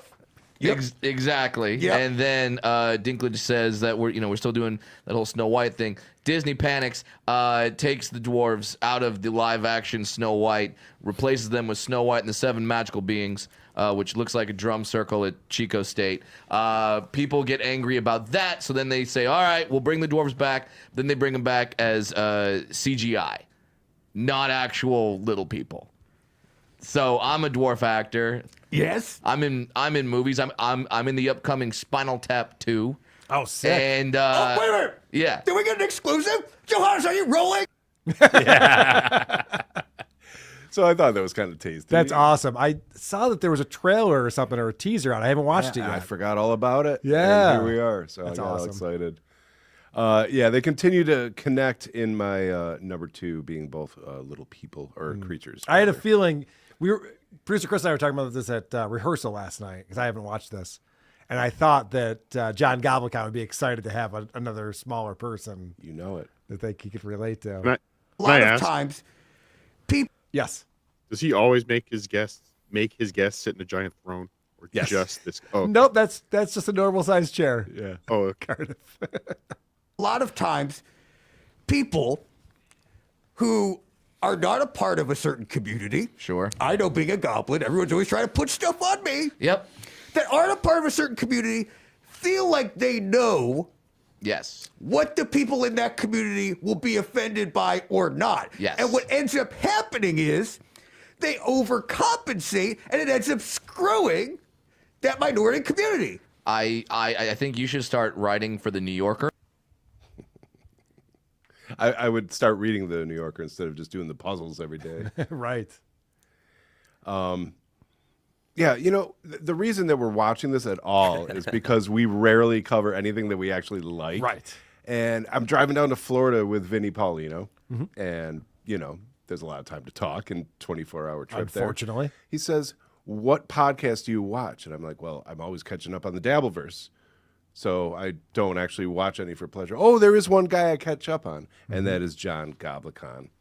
So, who, by the way, we didn't set this up because I feel like we're running long, but he sings for Necro Goblacon, a very Yes. cool metal band. Well, he's co-singer. There's 2 singers. We went and saw him when he came to Rochester. What was it, last summer?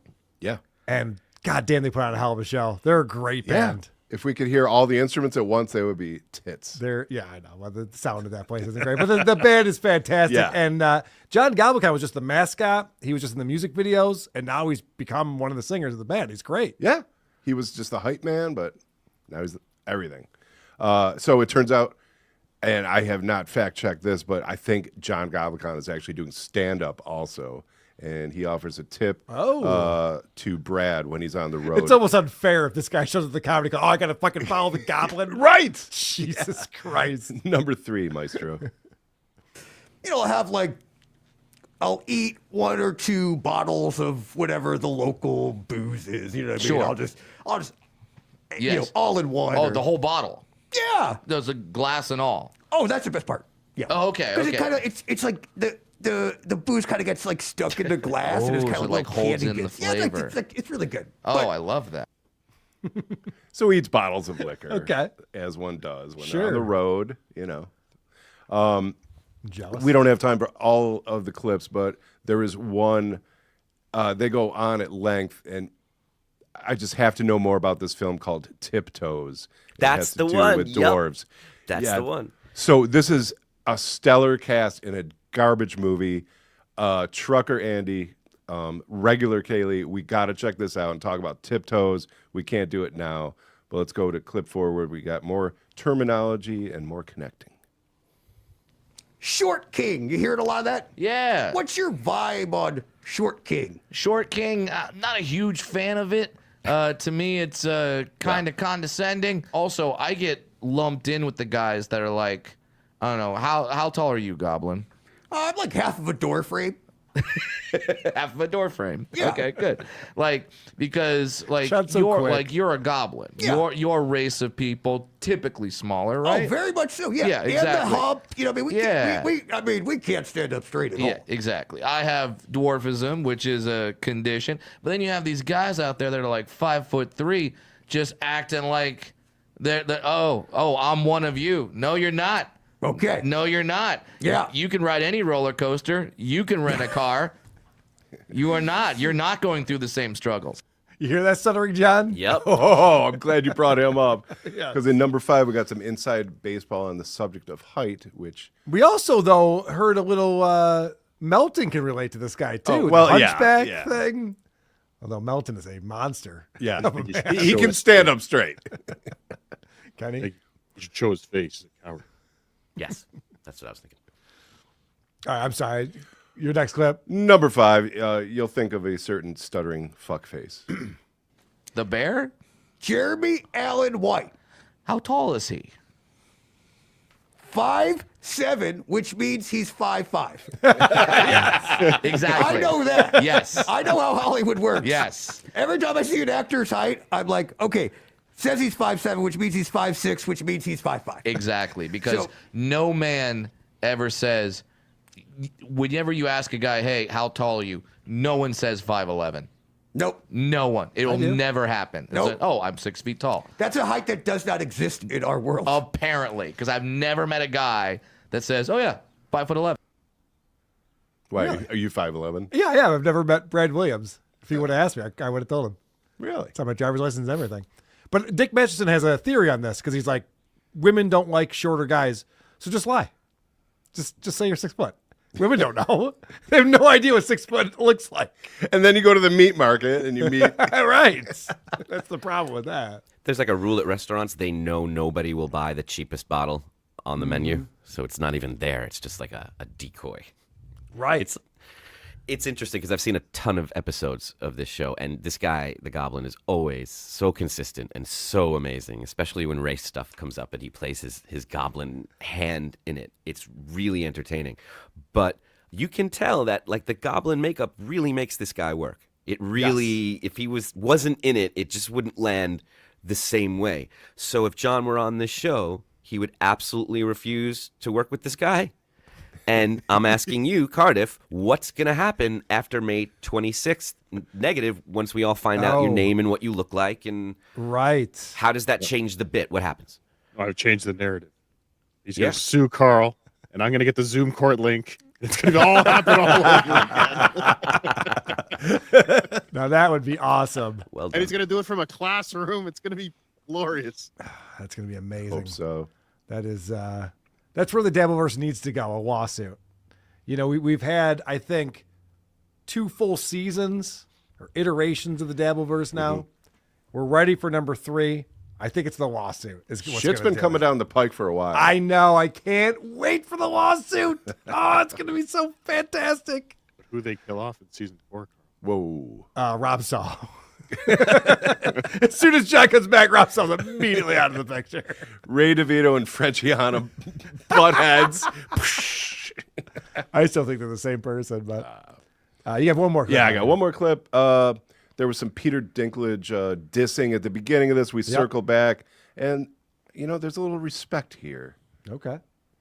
This is how you know I'm unbiased. Short King. What? Short King. My liege. Short I'm King. going to applaud you, Brad. Short King. Listen, I just man. witnessed growth. I just witnessed inner growth. You witnessed it. Yeah, I like that you specified inner growth because I'm not growing on the outside anymore. Yeah, sorry. I mean, I didn't mean. That's funny. Yeah, so John Gobb is very likable. He gets some good gets on there, and I love checking in on him whenever I can. So is Brad Williams, by the way, for that matter. So that was our podcast we actually like segment. Nice.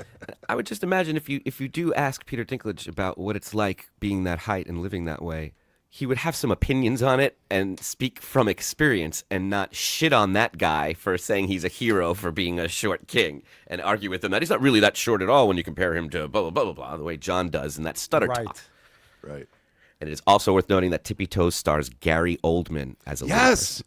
Dude. Matthew McConaughey. Yes. Kate Beckinsale. Peter Dinklage. Patricia Arquette. What's the point of this movie? Are they trying to like teach people a lesson or It's something? a girl dating a guy from a family of dwarves. And so this is why I really want to see it. Instead of CGI or any sort of trickery, they have Gary Oldman, who plays a little person on his knees with the shoes on his fucking Yes, knees. like Dorf. Yeah, What was his name? Dorf. Yes. So, yeah, we're gonna do a deep dive. Gary the actor. Sounds amazing. All right. Guys, thank you so much for being here, supporting the show, watching the show. We've done a lot today. We've got a lot more to do. We have 2 Minutes with Tom coming up. Annie's going to be on. We have reviews. We have voicemails. But first, we got to talk about the Opster.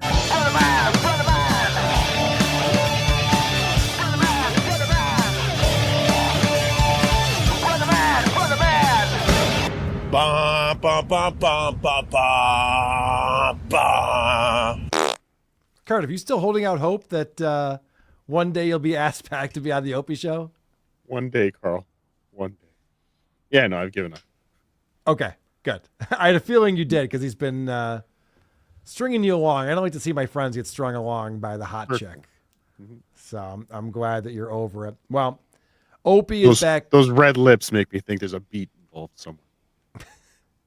Opie is back to his hilarious pranks. And he's walking around Manhattan. There's a lot of stuff to do in Manhattan. And so this video that he put out is entitled Opie's Dinosaur Dash Epic Museum Money Shot! Exclamation point. It's got to be great. It's an epic museum money shot. Round and round. Oh, yeah.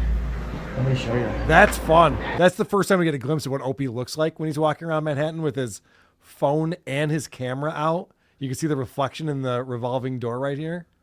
Oh, yeah. He's winning all over the place. Look at this guy. Is he from New York originally? Is that where he's from? He's from Long Island. Okay, Is that how he... Sorry. No, go ahead. He looks like a tourist. He looks more like a tourist than any of those people he harassed on the bridge, and he's lived there his whole life. The cheese people. We know what you're talking about. Cardiff.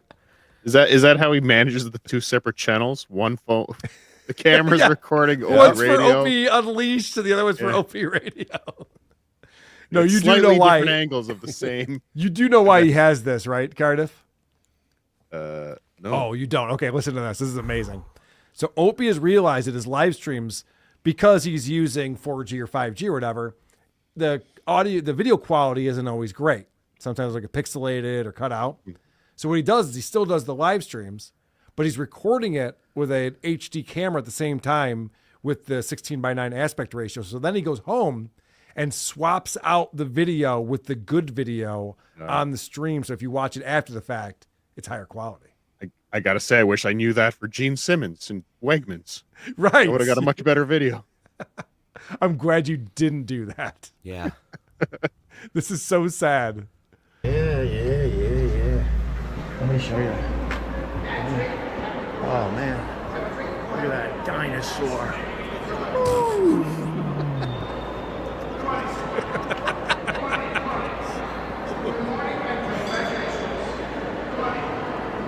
All the way in, all the way in. I got to exit. Stop. Can I exit? He's right backwards. Oh, that way? Yep. Okay. Can I just get the dinosaurs? Sir, oh, you want in on the dinosaur pic? Get in. Unbelievable.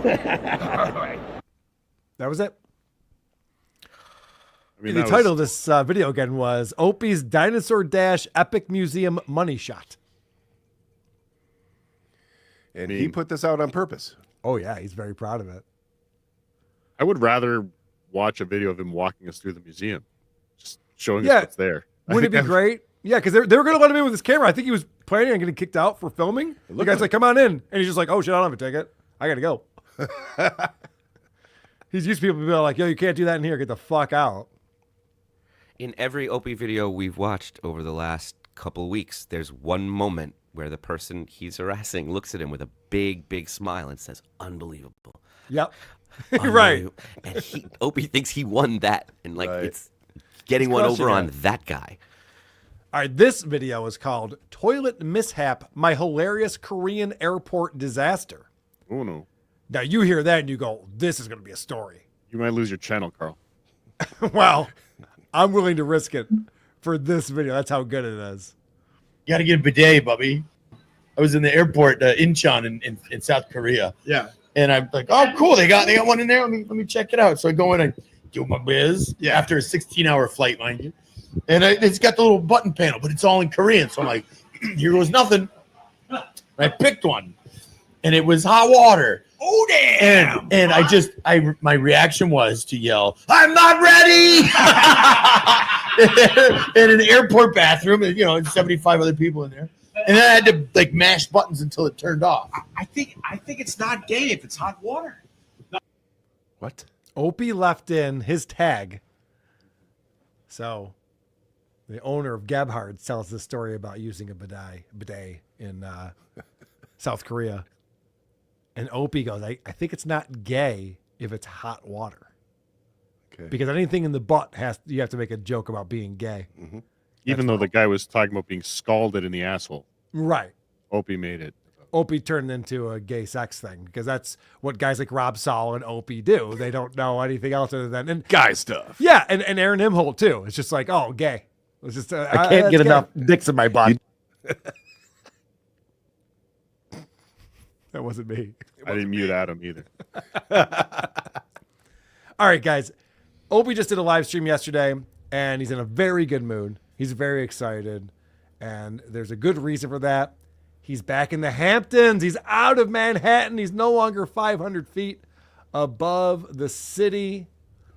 Let's swim to the moon, baby, on a moonlight drive.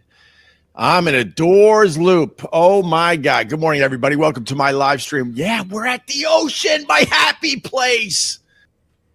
He's back at his happy place. Doggy's out there behind him. His black mouth is back in full effect. I came with a funny song parody idea if anyone wants to run with this. Black mouthed bum. Soundgarden. Yeah. Oh, Black Hole Sun. Okay. Yeah, okay. Just throw it out there. Okay. Black-mouthed woman. Oh, yeah, well, okay, there you go. You can go with that as well. So Opie has a birthday coming up. Opie's the birthday boy. I'm at the ocean because I got a birthday coming soon, and I decided to start celebrating a little early. So I came out here because the fishing is fantastic. They're catching striped bass in that ocean right now. So I came out for a couple days, little birthday present for myself. Going to be hanging hopefully with my brother today and a couple other friends. We're going to be on that beach all day fishing. I'm just all about it. That's for sure. John Cord's down there in Philly. How are you, brother? This is good for Opie. I'm very happy for him. He needs to hang out with actual friends, family.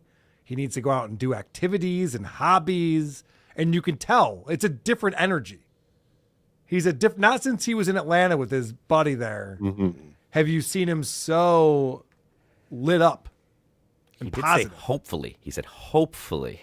Well, that's true. I know. He likely won't see any of these people. But the point I'm trying to make, Adam, is that he feels like it's possible. Like possibilities are endless with him right here. Your point is clear because I heard him say the other day when he was in his Manhattan apartment, he was like, oh, I didn't run into my friend today. He didn't come by, my friend that works in the building.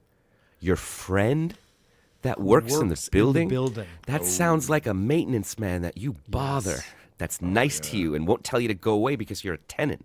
That's your dad in the home talk? Like, oh yeah, you missed it. My friend was just by. The nurse? Yeah, but he's my friend. Yeah, he'll be back. I'll see him when he comes back around. That's fine. He's on his way right now. Well, I think this is very good for Opie because he has not been well for a while, and the truth slips out here. Mikey says, damn, actually looks nice out there for once. LOL. Cheers to everybody. Hope you're doing all right. There's Doggy. Doggy's loving life. He's like me. He gets depressed in the city.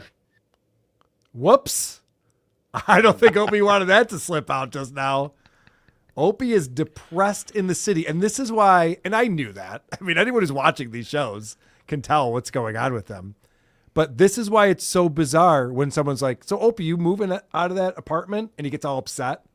Why do you think I'm moving? Because you're miserable. You're living in a penthouse, one of the greatest places in Manhattan to live, possibly the entire earth. and you're miserable. And you go to the suburbs and you see a house and a family and you go, holy shit, why can't I have that? It's all he wants. There's a yard with him and Doggy and smiling faces and neighbors walking by and waving. He's always talking about these people we never see. Yeah. Mm-hmm. So he goes on to talk about how shitty Doggy's life is, which I have to tell you, having a dog in Manhattan, not great, in my opinion. But imagine being in a building. Or in Rob Saul's apartment. Oh, yeah, that's also not great. Imagine being in a building where you have to go down an elevator that who knows how long that takes to get up and down in order to just go outside. Dogs just want to be outside. That's all they're looking for. And so things are not great for Doggy at the Manhattan apartment. But Doggy, he's like, thank you for air. He has been out on that deck ever since I got here late yesterday afternoon. He refuses to come inside because in the city, he's basically in a apartment 500 feet above the streets of New York City until someone takes him for a walk. Right. And I think they're poisoning dogs in this city. Okay, I'll back up to that for just 1 second. There's no doggy door for your place? Of course that's when he gets to go out and actually have fresh air. No shit. But this right here, it's crazy. For a walk. And I think they're poisoning dogs in this city. We got a suspicion. Listen to this conspiracy theory that's coming out right here. And again, Opie, why do you live in Manhattan? I told Opie this when he lost his job on Sirius. I said, you got to move out of Manhattan. There's no reason for you to be there. My kids have friends. That was 10 years ago. They probably have all different friends now, you idiot. Because you got the dog owners. Then you got people that hate dogs and hate dog owners. And, you know, we got to pee where we can find a place. It's not easy. So, you know, the dogs are peeing on trees and bushes and this and that. And, you know, some of the locals don't like that. So they're laying down shards of glass. And a few of us are very suspicious that there might be some chemicals being poured on things. Oh, yeah. Why do you live there? This is crazy. He lives in a place where they think the neighbors are actually trying to murder his dog. Yeah, but where are these other people that he's talking to about the dogs being poisoned? That's a good question. What crazy neighborhood Facebook group is he in? Yes, you're right. That's where that's taking place. He is a busybody, this one. Uh-huh. He's talking to the doorman and all the neighbors, the maintenance guy, and he said something. Conspiracies. He said something strange there when he said, till someone takes the dog for a walk. Yes. Does he not walk his own dog? We've never seen him out when he's been unleashed. He never has the dog with him. No, he never does. We did see a video where the dog pooped and he got very excited and played with the dog's poop. Yep. But that was just a one-off thing. You don't see it very often. Cardiff, it was like El Guapo and the Three Amigos. He started talking about how the dog was depressed, and halfway through that, he started talking about himself, and that's when he said, till somebody comes by and just takes him for a walk. Yeah. Takes Opie for a walk. Could it be El Guapo that it is you Maybe you're talking about? You're not so upset about me, but... well, this is later on in the show when he has Ron the waiter, that dynamo comes on. And Ralph P is in the chat. And Opie has a bond with Ralph P. Hi, Ralph P. Good morning, GH. Good morning, Ralph P. I always say hi to Ralph P. because he's my fellow New Yorker that hates the city. He absolutely hates it, too. And I'd guess that Ralph P. doesn't have as nice of a setup as Greg Opie Hughes. Imagine what Ralph P. is thinking in his tiny studio apartment that he lives in, where he's just got no space and it's just obnoxious. And Opie's like, yeah, it does suck around here, doesn't it? It's just like, you have 2 floors in that building right there at the very top? Fuck you. I feel like this guy's full-time job is just making Opie feel better and trying to protect him from all of the things that will upset him, which are everything. And he's just always juggling all these plates. Remember when they were at Get Parts in the basement and that he realized nobody had commented and like he shut the stream down? The look on all of their faces was like they had fucked up that day. Yes. Yeah. They didn't protect him. But Adam, I know you're a big New York guy. We've talked about this. Queens specifically, apparently. We had a lot of Queens talk earlier on before the show started. But you got to agree with me. Like, New York's a young man's city. You can age out of New York. It's not for older people.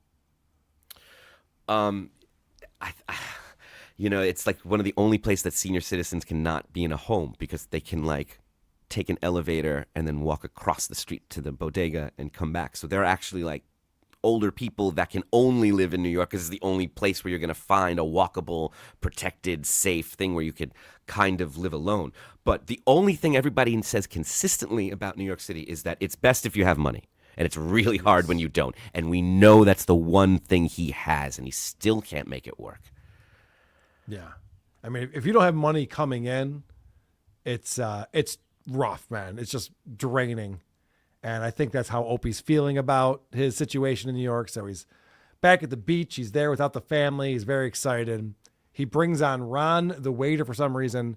Ron is either the stupidest guy I've ever seen, or he's just not paying attention or something. They're talking about that Mexican naval ship that ran into the Brooklyn Bridge. Of course, that was the big news that happened.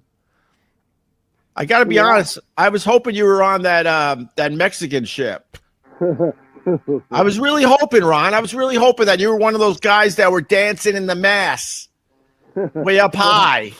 A few moments later. Did you see all the Mexican sailors on the mast? Yes, that's why I said I wish you were up there with them, Ron. Oh, I don't even. So you would fall to your death. Do you not get jokes, Ron? What's your problem, you idiot? During the show, Ron is the Jewish Akeem Woods. Now, Akeem Woods, we played the clip on Zach Amico's Morning Zoo where he didn't know anything. He was just like oblivious to who Mike Myers was and Kelsey Grammer and just everything they brought up. He's just like, I don't know what that is. Well, it turns out that Ron's another one of these guys who just doesn't know anything about anything. And Opie's talking about those bridges that were built low, supposedly to keep brown people out of the beaches. And Robert Moses did those. Correct. Yes. Yeah. That is correct, Cardiff. I'm glad that you knew that because there's a guy who doesn't know that and very loudly doesn't know that. First of all, you're talking about Robert Mosley, who designed that. Mosley? No, Robert Moses. Not Mosley. Not Mosley. It's not Robert Moses. It's Robert Mosley. It's not Mosley. It's not Moses. Moses parted the Red Sea. It's Robert Moses. It's not. It's not Mosley. It's Moses. Oh my God! It's Robert Mosley. It's not Robert Moses. It's not Robert Mosley. It's Robert Moses. Robert Moses did not give us the 10 Commandments. 2 hours later. Let me look it up, Rob. Ron. It's 100% Who's on first, Robert Carl? Moses. Moses. No, it's not Mosley. No, it's Moses. Robert Moses. Look. He designed Central Park. He designed Jones Beach. What a fucking idiot. He's screaming about this, and incorrect correction. Screaming about this. Then Opie goes, no, here's the proof right here. I was right all along. He goes, anyway, so like I was saying, he designed Central Park. He's also known for, what's the point of this guy? Why is Opie friends with Ron the waiter? Why is he on the show? But I guess I think I still have some hope for Opie.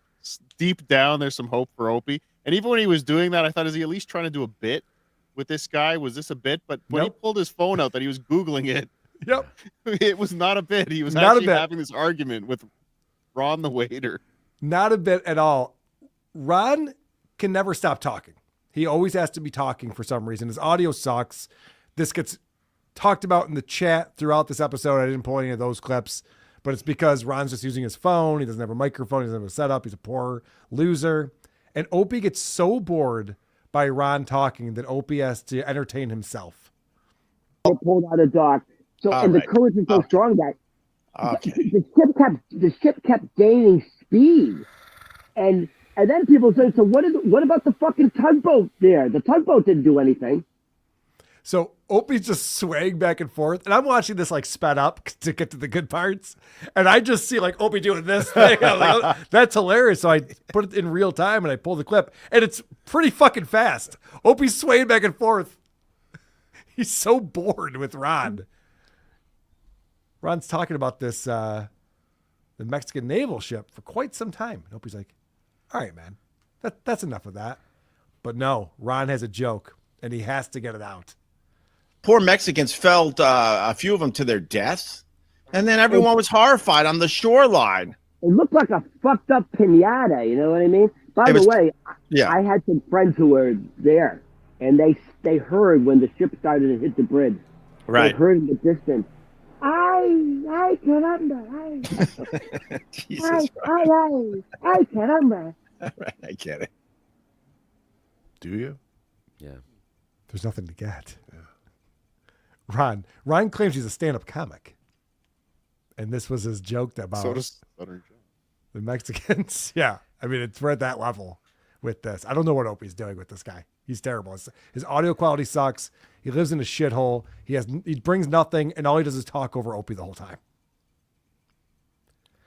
I feel like they talk about the show afterwards, and Opie's like, "I'm sorry, I came down on you so hard with that head shaking thing. You know, I'm just giving you the business." And he's like, "Oh, I'm sorry, I said that stuff about the Mexicans. I might have cut you off." No, we're doing great. We're doing great. This Yeah, is all I really wonder if great." there's any communication outside of this where they go, what could we be doing better? I have a feeling that conversation never happens. Maybe, Opie, you speak in a higher voice. Try that. There you go. Very good. So Opie finally cuts off this conversation that goes on way too long because he's going, Ron, nobody cares. You're giving us too much information.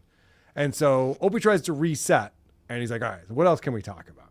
So what else is going on? I mean, the Mexican ship thing is huge. The start of summer's right around the corner. Again, it's always weather with Opie. He can't stop himself.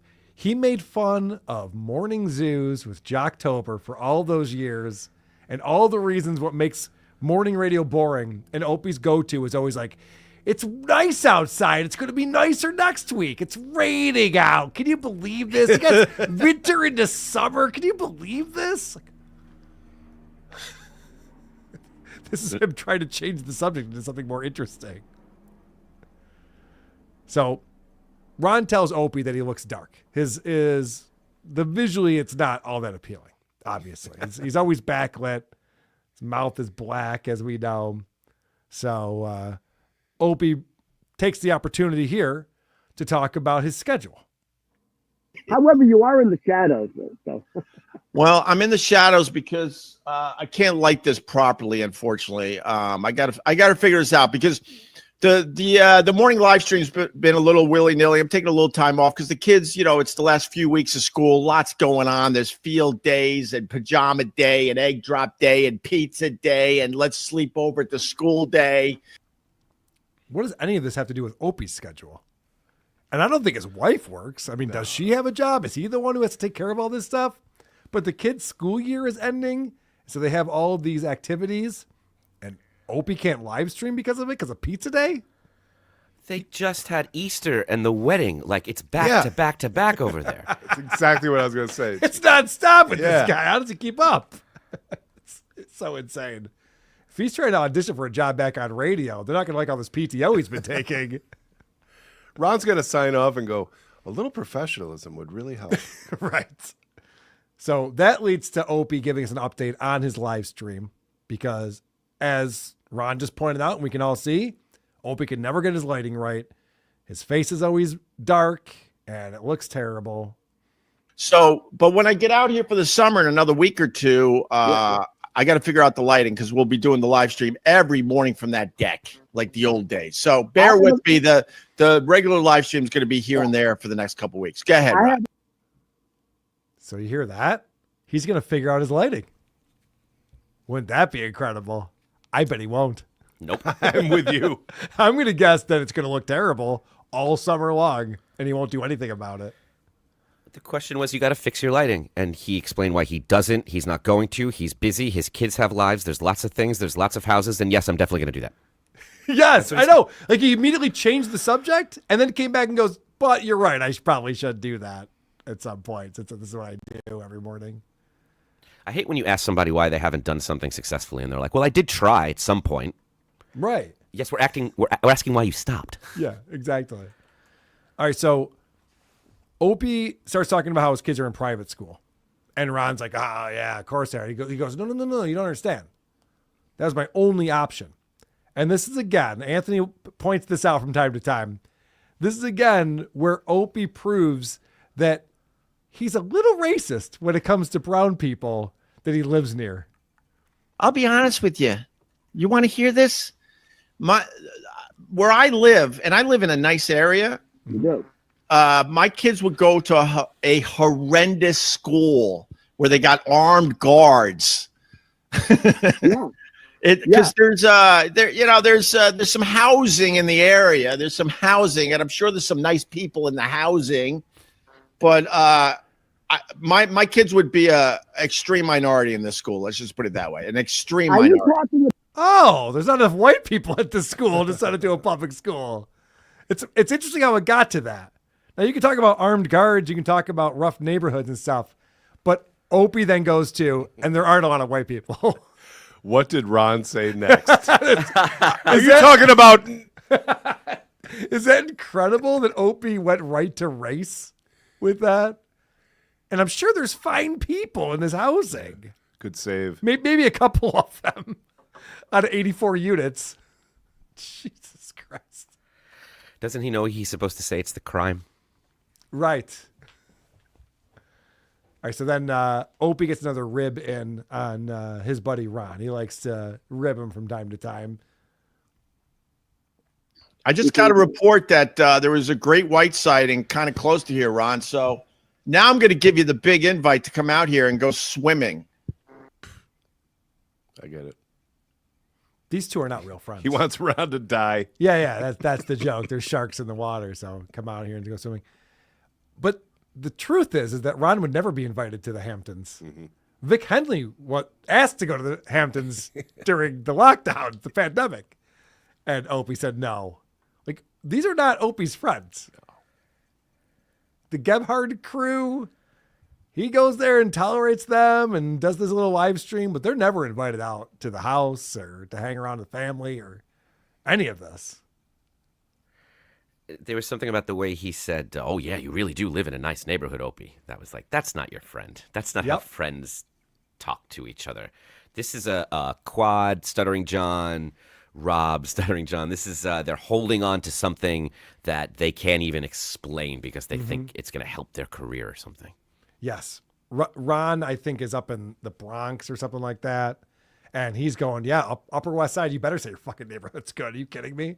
Look at the shithole that Ron's living in on a crappy device with no microphone. People throughout this episode in the chat are just like, Opie, can you buy Ron a microphone? If you're going to have him on your show, and someone's just like, you can't put this out as a podcast episode. It sounds like garbage. You're blocked. Right. It's like it never helps. All right, this is my favorite part of the show. I'm going to end with this. Opie starts talking about Andy Kaufman. And Opie is a huge Andy Kaufman fan. Interesting. It's all Everything's fine. Everything's fine. By the way, Andy Kaufman, that's a fucking compliment.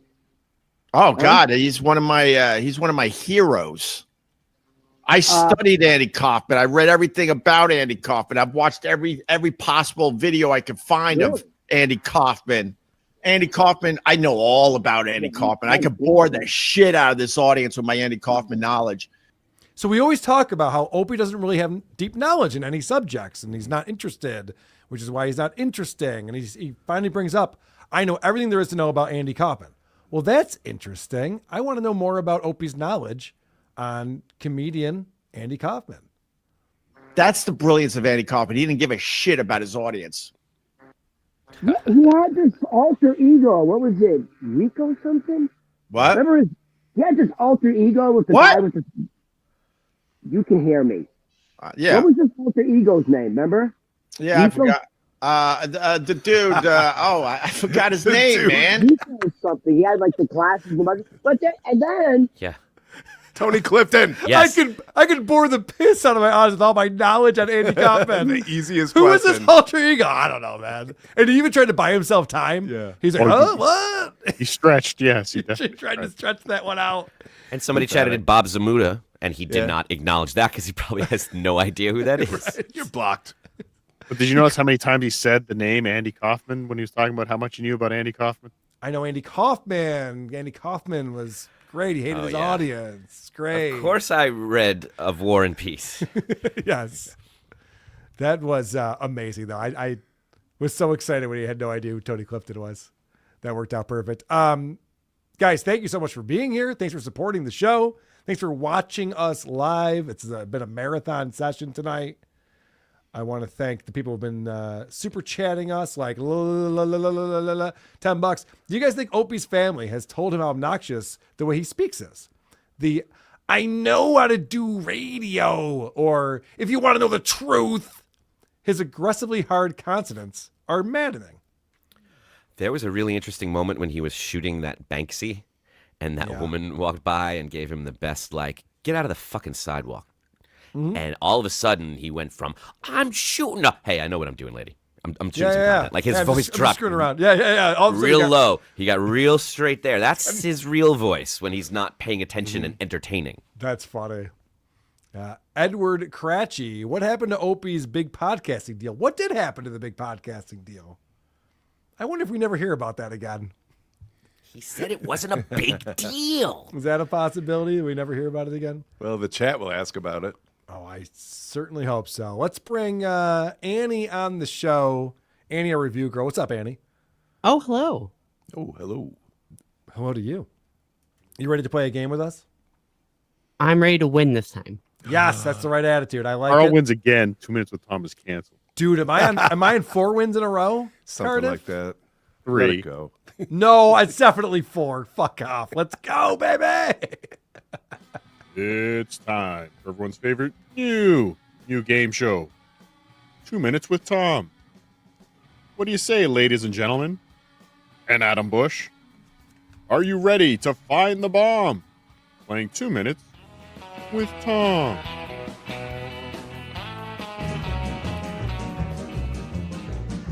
Our final act of the evening has performed all across the country, and ladies, he's single. And after looking at his personality, you'll understand why. Ladies and gentlemen, and Capital Comedy Connection regular, please welcome the one and only Tom Myers, ladies and gentlemen.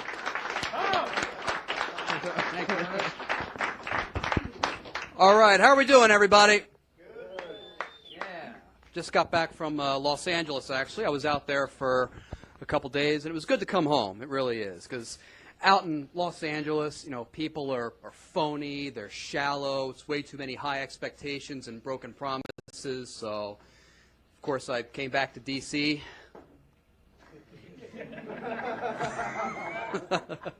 Making a lot of changes this year. I actually quit drinking. I quit drinking the first of the year, so thank you very much. They're applauding because they know it's more booze for the rest of them. Because let me tell you something. I would drink. I really would, all right? You know you drink too much when the guy who runs the liquor store a few miles up the road... What did Tom say next? Here are your choices. Number 1, invited me to Thanksgiving. Okay.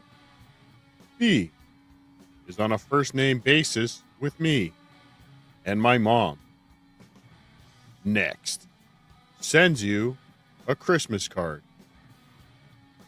4, is buying me birthday presents. And lastly, asked me to be the best man at his daughter's wedding on the day of his daughter's wedding. 2 minutes with Tom. Wow. This is a tough one. I do not feel confident about this one at all. I'm going to say next sends you a Christmas card. What say you, Adam Busch? I'm torn between B, is on a first-name basis with me and my mom, because it's just too much, and that's his move. Yeah. And lastly, asked me to be the best man at his daughter's wedding. I'll go with lastly. All right, there's a bunch of lastlies and a bunch of B's in the chat. Those seem to be the two heavy favorites. What do you think, Producer Chris? I went 1. Invited me to Thanksgiving. And Annie, what do you say? I'm going to lock in B. All right, you are locked in. All right, so what do we have? Which answers have been picked, Producer Chris? B, N, L, and 1. Okay. No 4. So 4 Cardiff wins. Let's go. Cut that last part out.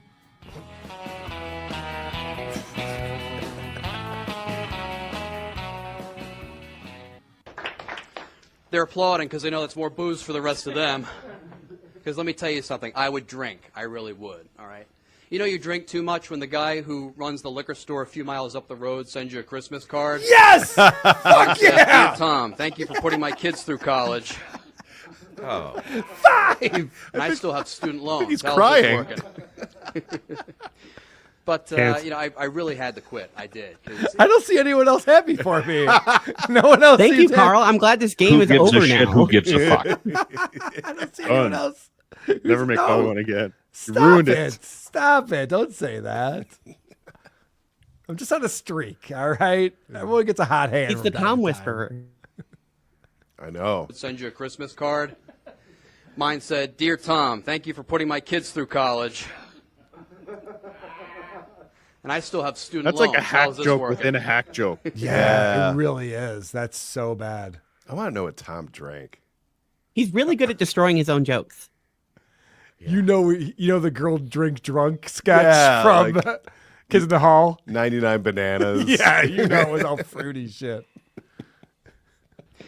But, you know, I really had to quit. I did. Because you get tired of all the stuff that happens after you're drinking. Like, you get tired of, like, dealing with a hangover and talking with the state trooper all in one morning.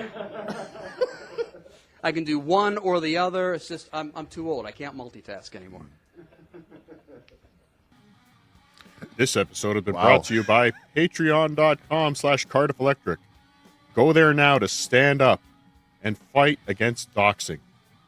And by standing up and fighting, what I mean is give me money and I will continue making fun of John. Okay. Thank you. Beautiful. Sit, Eugene, That's sit. Good dog.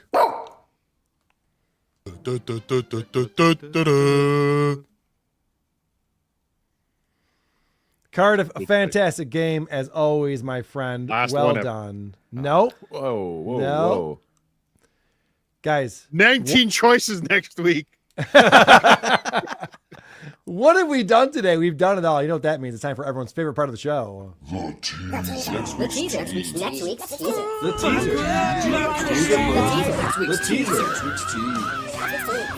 This is the part of the show we play a clip from the podcast that we'll be reviewing on the next episode of Who Are These Podcasts, which is at a special day.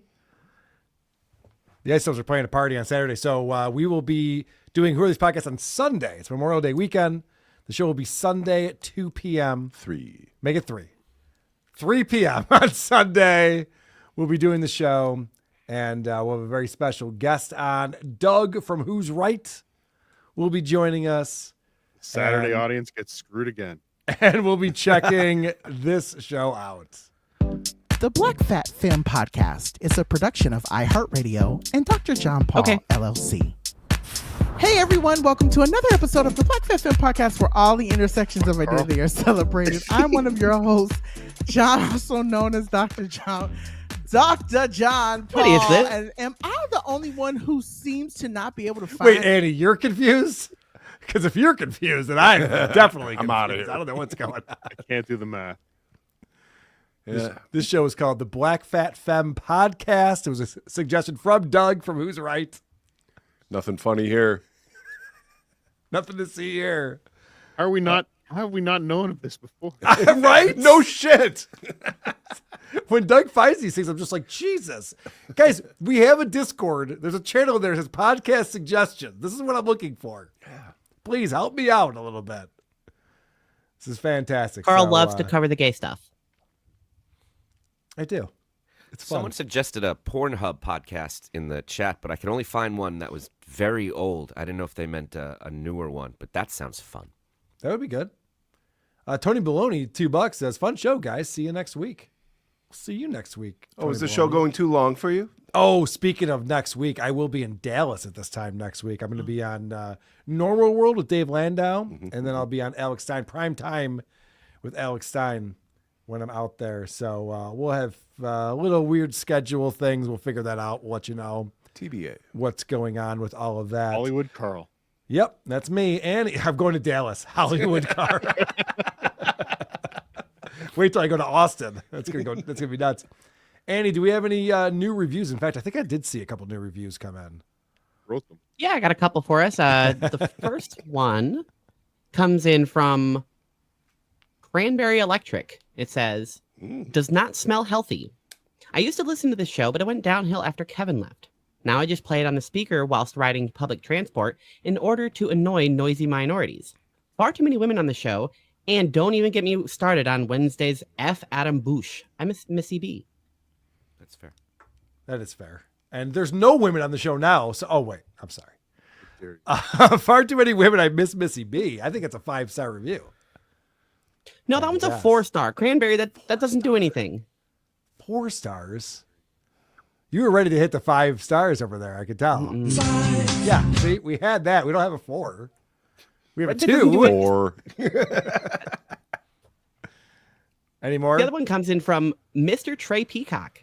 This one says, this podcast was recommended by a friend. Maybe I should say ex-friend. I was so offended by some of the remarks, I emailed and complained. The host replied to me by telling me I sound like a broad and that I need to relax. Only misogynists and bigots would find this stuff entertaining. 5 stars. 2? That is 5. Oh, wow. Yeah. All right. Good old Trey Peacock. Yes. Always good to hear from him. You want to hit some voicemails and get out of here? I love voicemails. Look at Adam. He's as so long as Gary's on exhausted. him. Thank you for being here. I know we're 3.5 hours in to the stream right now. Oh, no. If I'm tired, it's only because I was up late with Rob Stahl. That's true. Fair enough. Sword fighting. Yeah. Mentally exhausting. Are you sword fighting with other guys now, Adam? Sometimes. WTF. Oh, before we do that, I should do some plugs. Cardiff, what do you have coming up this week? You know what? The only thing I got to plug this week, I might have a show tomorrow. It's probably going to be members only. If you didn't watch Tukey Soup last night, yes, Tukey Soup last night. The Catalano wedding. We talked about it a little bit at the beginning. Unfucking believable. And Tukey said it best. How did this not happen before Hackamania? That would have taken over Hackamania. But it went 4 hours last night. I haven't watched it all yet. I got to go back and catch up. The second I forgot to prep my train horn drops. Yeah, the train going. The train is awful. Unbelievable. Check out Tukey Soup and of course Cardiff at Cardiff Elect on YouTube. Go subscribe there. And Annie, you have a YouTube channel. Yeah, I just streamed for like over 12 hours yesterday playing Red Dead. So if you're ever bored and just want to pop in and chat, go to insanity.com and check out all my links. Red Dead 1 or Red Dead 2? Red Dead 2, because I'm going to play it because Husey was a big fan of that game. So I finally got it, and now I can play it, and he can nerd out about that because he's got no other outlet for video game stuff, it seems. Really? Poor Husey. Poor Husey and his gout foot. I asked Husey about the most famous classic Irish drinking song, and he'd never heard of it. What song? It's called Stick to the Crater. It's like a traditional Irish pub thing that if you go to Belfast, when I went, everyone in the pub knew this. So I just mentioned it to him offhand, like we're going to connect on this thing. And he's like, what are you talking about? He's more of a U2 guy. Yeah, I think so. He's a fake Irishman, I think. He stumped Husey. Is anybody real in the Stableverse? I don't think so. What's up, Carl Hamburger and Chris Hot Dog? This is Anxious Andy calling once again. Just 2 things. Just got a quick question. Could you possibly play the Jim Marmalade song? And then, as well as, could you possibly enlighten me on your thoughts on Anthony Cumia's new show? I see these clips on YouTube where he's just talking about black people, which is pretty funny. You know, I like talking about black people, but he just says things that are really intense now. So I just get curious. Do you think Anthony's going on the deep end, or you think that's funny? Just curious. Later. I don't think he's trying to be funny. I don't know about the deep end, but I don't think he's trying to be funny. But Jamar Malade requires. I'm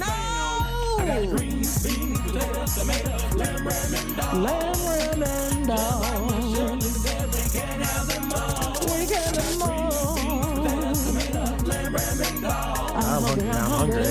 I am hungry. Let's go. All right. Sorry, producer Chris. I was all concerned about Adam. I didn't realize you were the problem. All right. Let's run through these quick. We had King B on the show to talk about John in 1995. Hey, Carl, Ronnie in Syracuse. Love you, love the show. I wanted to comment on the call you got from King B. I really enjoyed that. It was interesting. You played the thing where Jim Norton said that everybody is just talking about everybody on the podcast and it's no good. But you guys were an exception, he said, and you guys could do something. And I remember hearing the reviews where people said all you did was use other people's material. But I got to say, you always manage to keep things interesting and fresh and change things up when it seems like they might be getting stale. And I appreciate that. So, yeah, that call from King B, and it just shows how John had so much name recognition. And I'm out of time.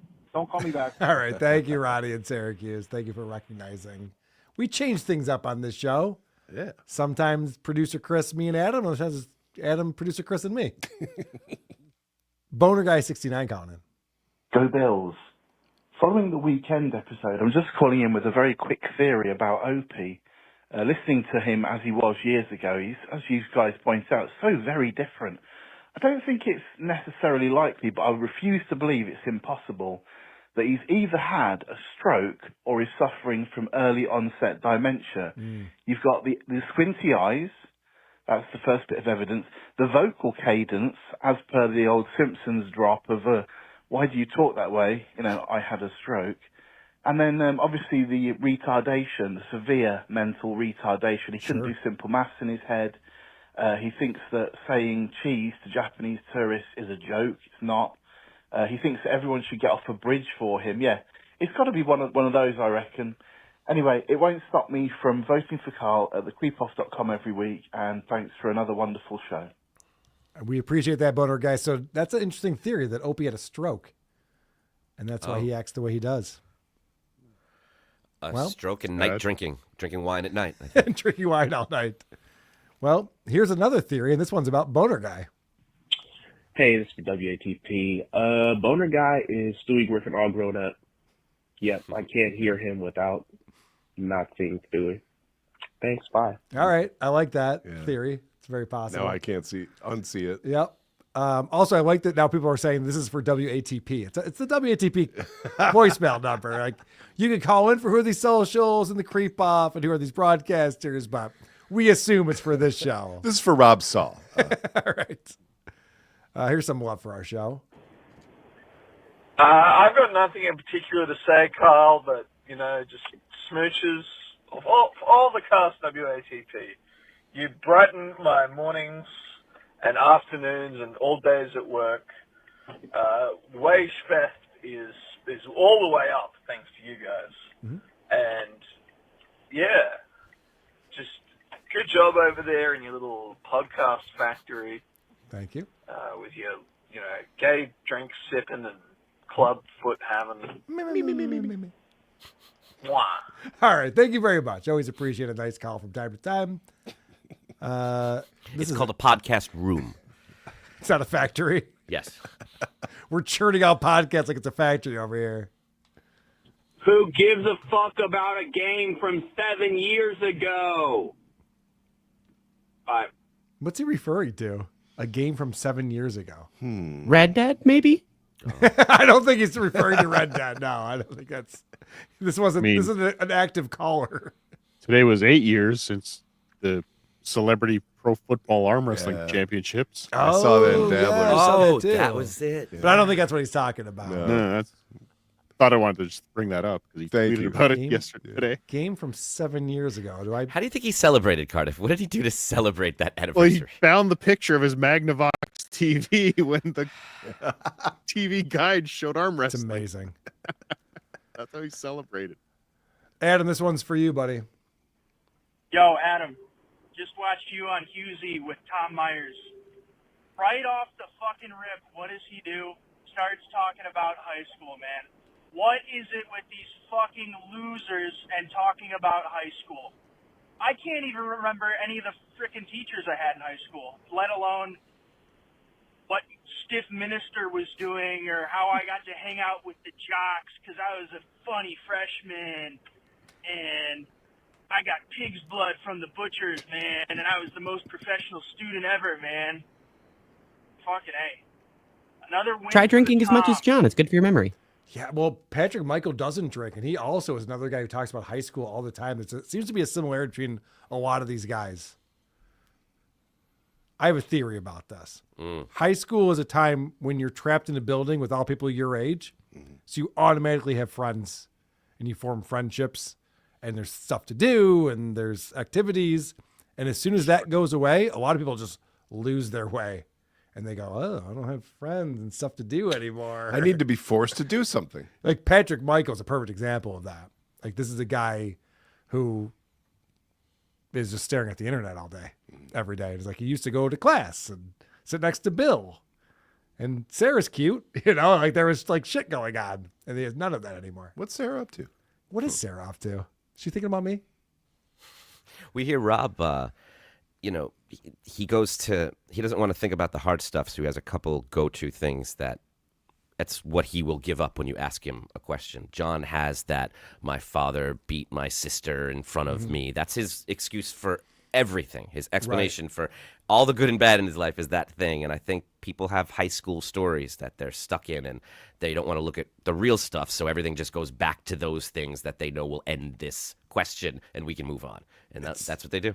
It's so weird because I feel the same way as that caller. I can't think of a teacher's name I had in high school. I was trying to. Yeah, I was too. I was trying to think. And then I'm like, no, that was a college professor. No, I got nothing. All right. But then you recognize it when you run into someone from your high school or someone's like, oh, dude, remember Jimmy? And they're saying all this stuff and it's so present for them, like it's still happening. And you're like, I kind of remember, wow.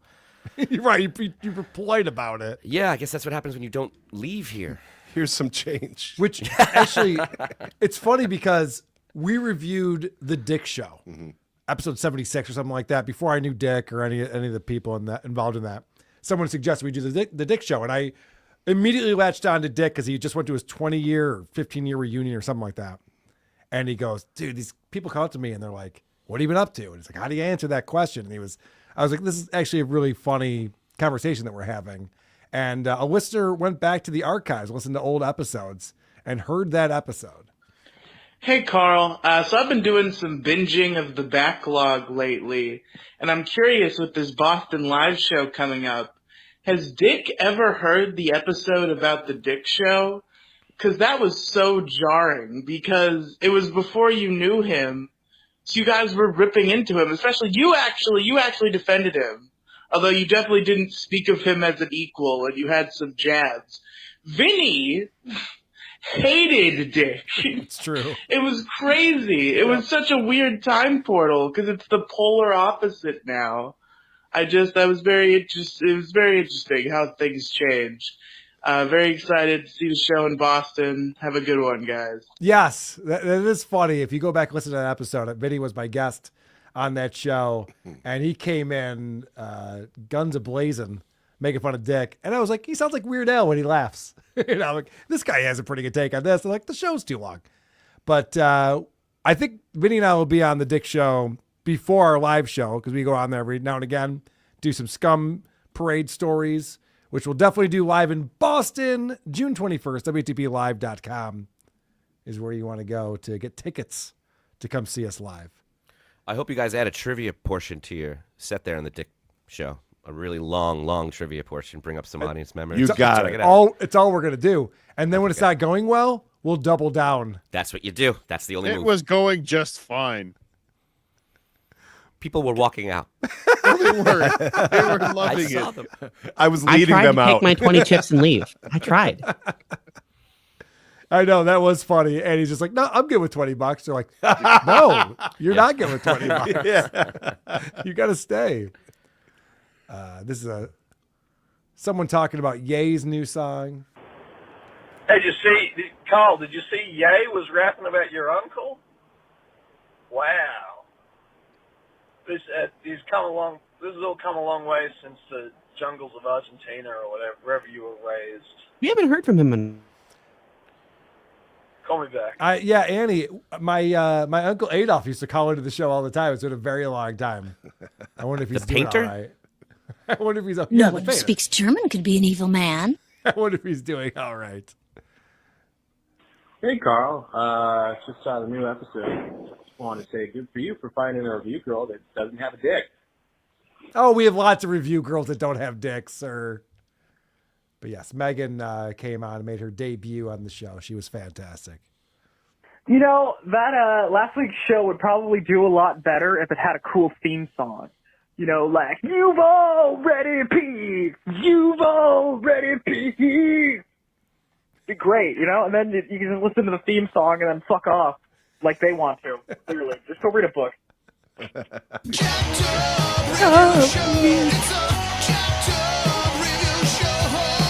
We don't play that song enough on this. Thank you for reminding me, sir. Much appreciated. Mandolin Nappy has supported us on Super Tip. We've seen him in the chat, and now he's on the voicemail. Hey, Carl. Amanda Lynn Nappy. All right. I'll give you that you talked about John shrinking, not losing weight, and the arm thing is over with. Here's my thoughts now, though. Is Trucker Andy taking over as the sexiest guy on WATP? You tell me. Surpassing producer Chris? I don't know. Wow. He's so sexy. He is. Also, he's got a great show. Wow. Let's start listening to the All Apologies podcast. Allapologiespodcast.com. All right. Have Jen call me back. Thanks. All right. Wow. Why not Andy? A mandolin nappy is a thing for Andy. Stay sorry. Sounds different than I thought he would sound. Yeah, but that's not all that he's into. Carl. Mandolin nappy again. Right. Just want to clarify that I'm not gay for Andy. Right. But that Megan girl, Mm-hmm. I am gay for her. Me too. Oh, that's not gay, I guess. Okay, I'm hot for her. Just wanted everybody to know I'm straight. You're obviously very straight, sir. You mentioned a woman. You said that you were hot for her, so that proves you're very straight. And we all believe you. And I'll definitely give Andy your phone number. Don't you worry about that. All right. Have we done it all today? No, that's... You want to do a few more things? Yeah, I brought some more clips. All right, so Lisa and Helga are on their show, and Nobody cares. all right, fine. Let's get the fuck out of here. I gotta go. Bye. I gotta go. I gotta go. I gotta go. I gotta go. Please clap.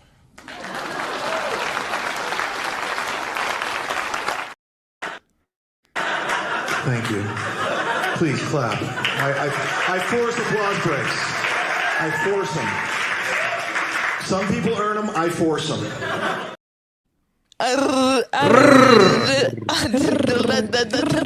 Okay, bye. Okay, folks. Guess what? This The is the- episode's over. That was a great episode. That was really great. I gotta go. Bye. I gotta go.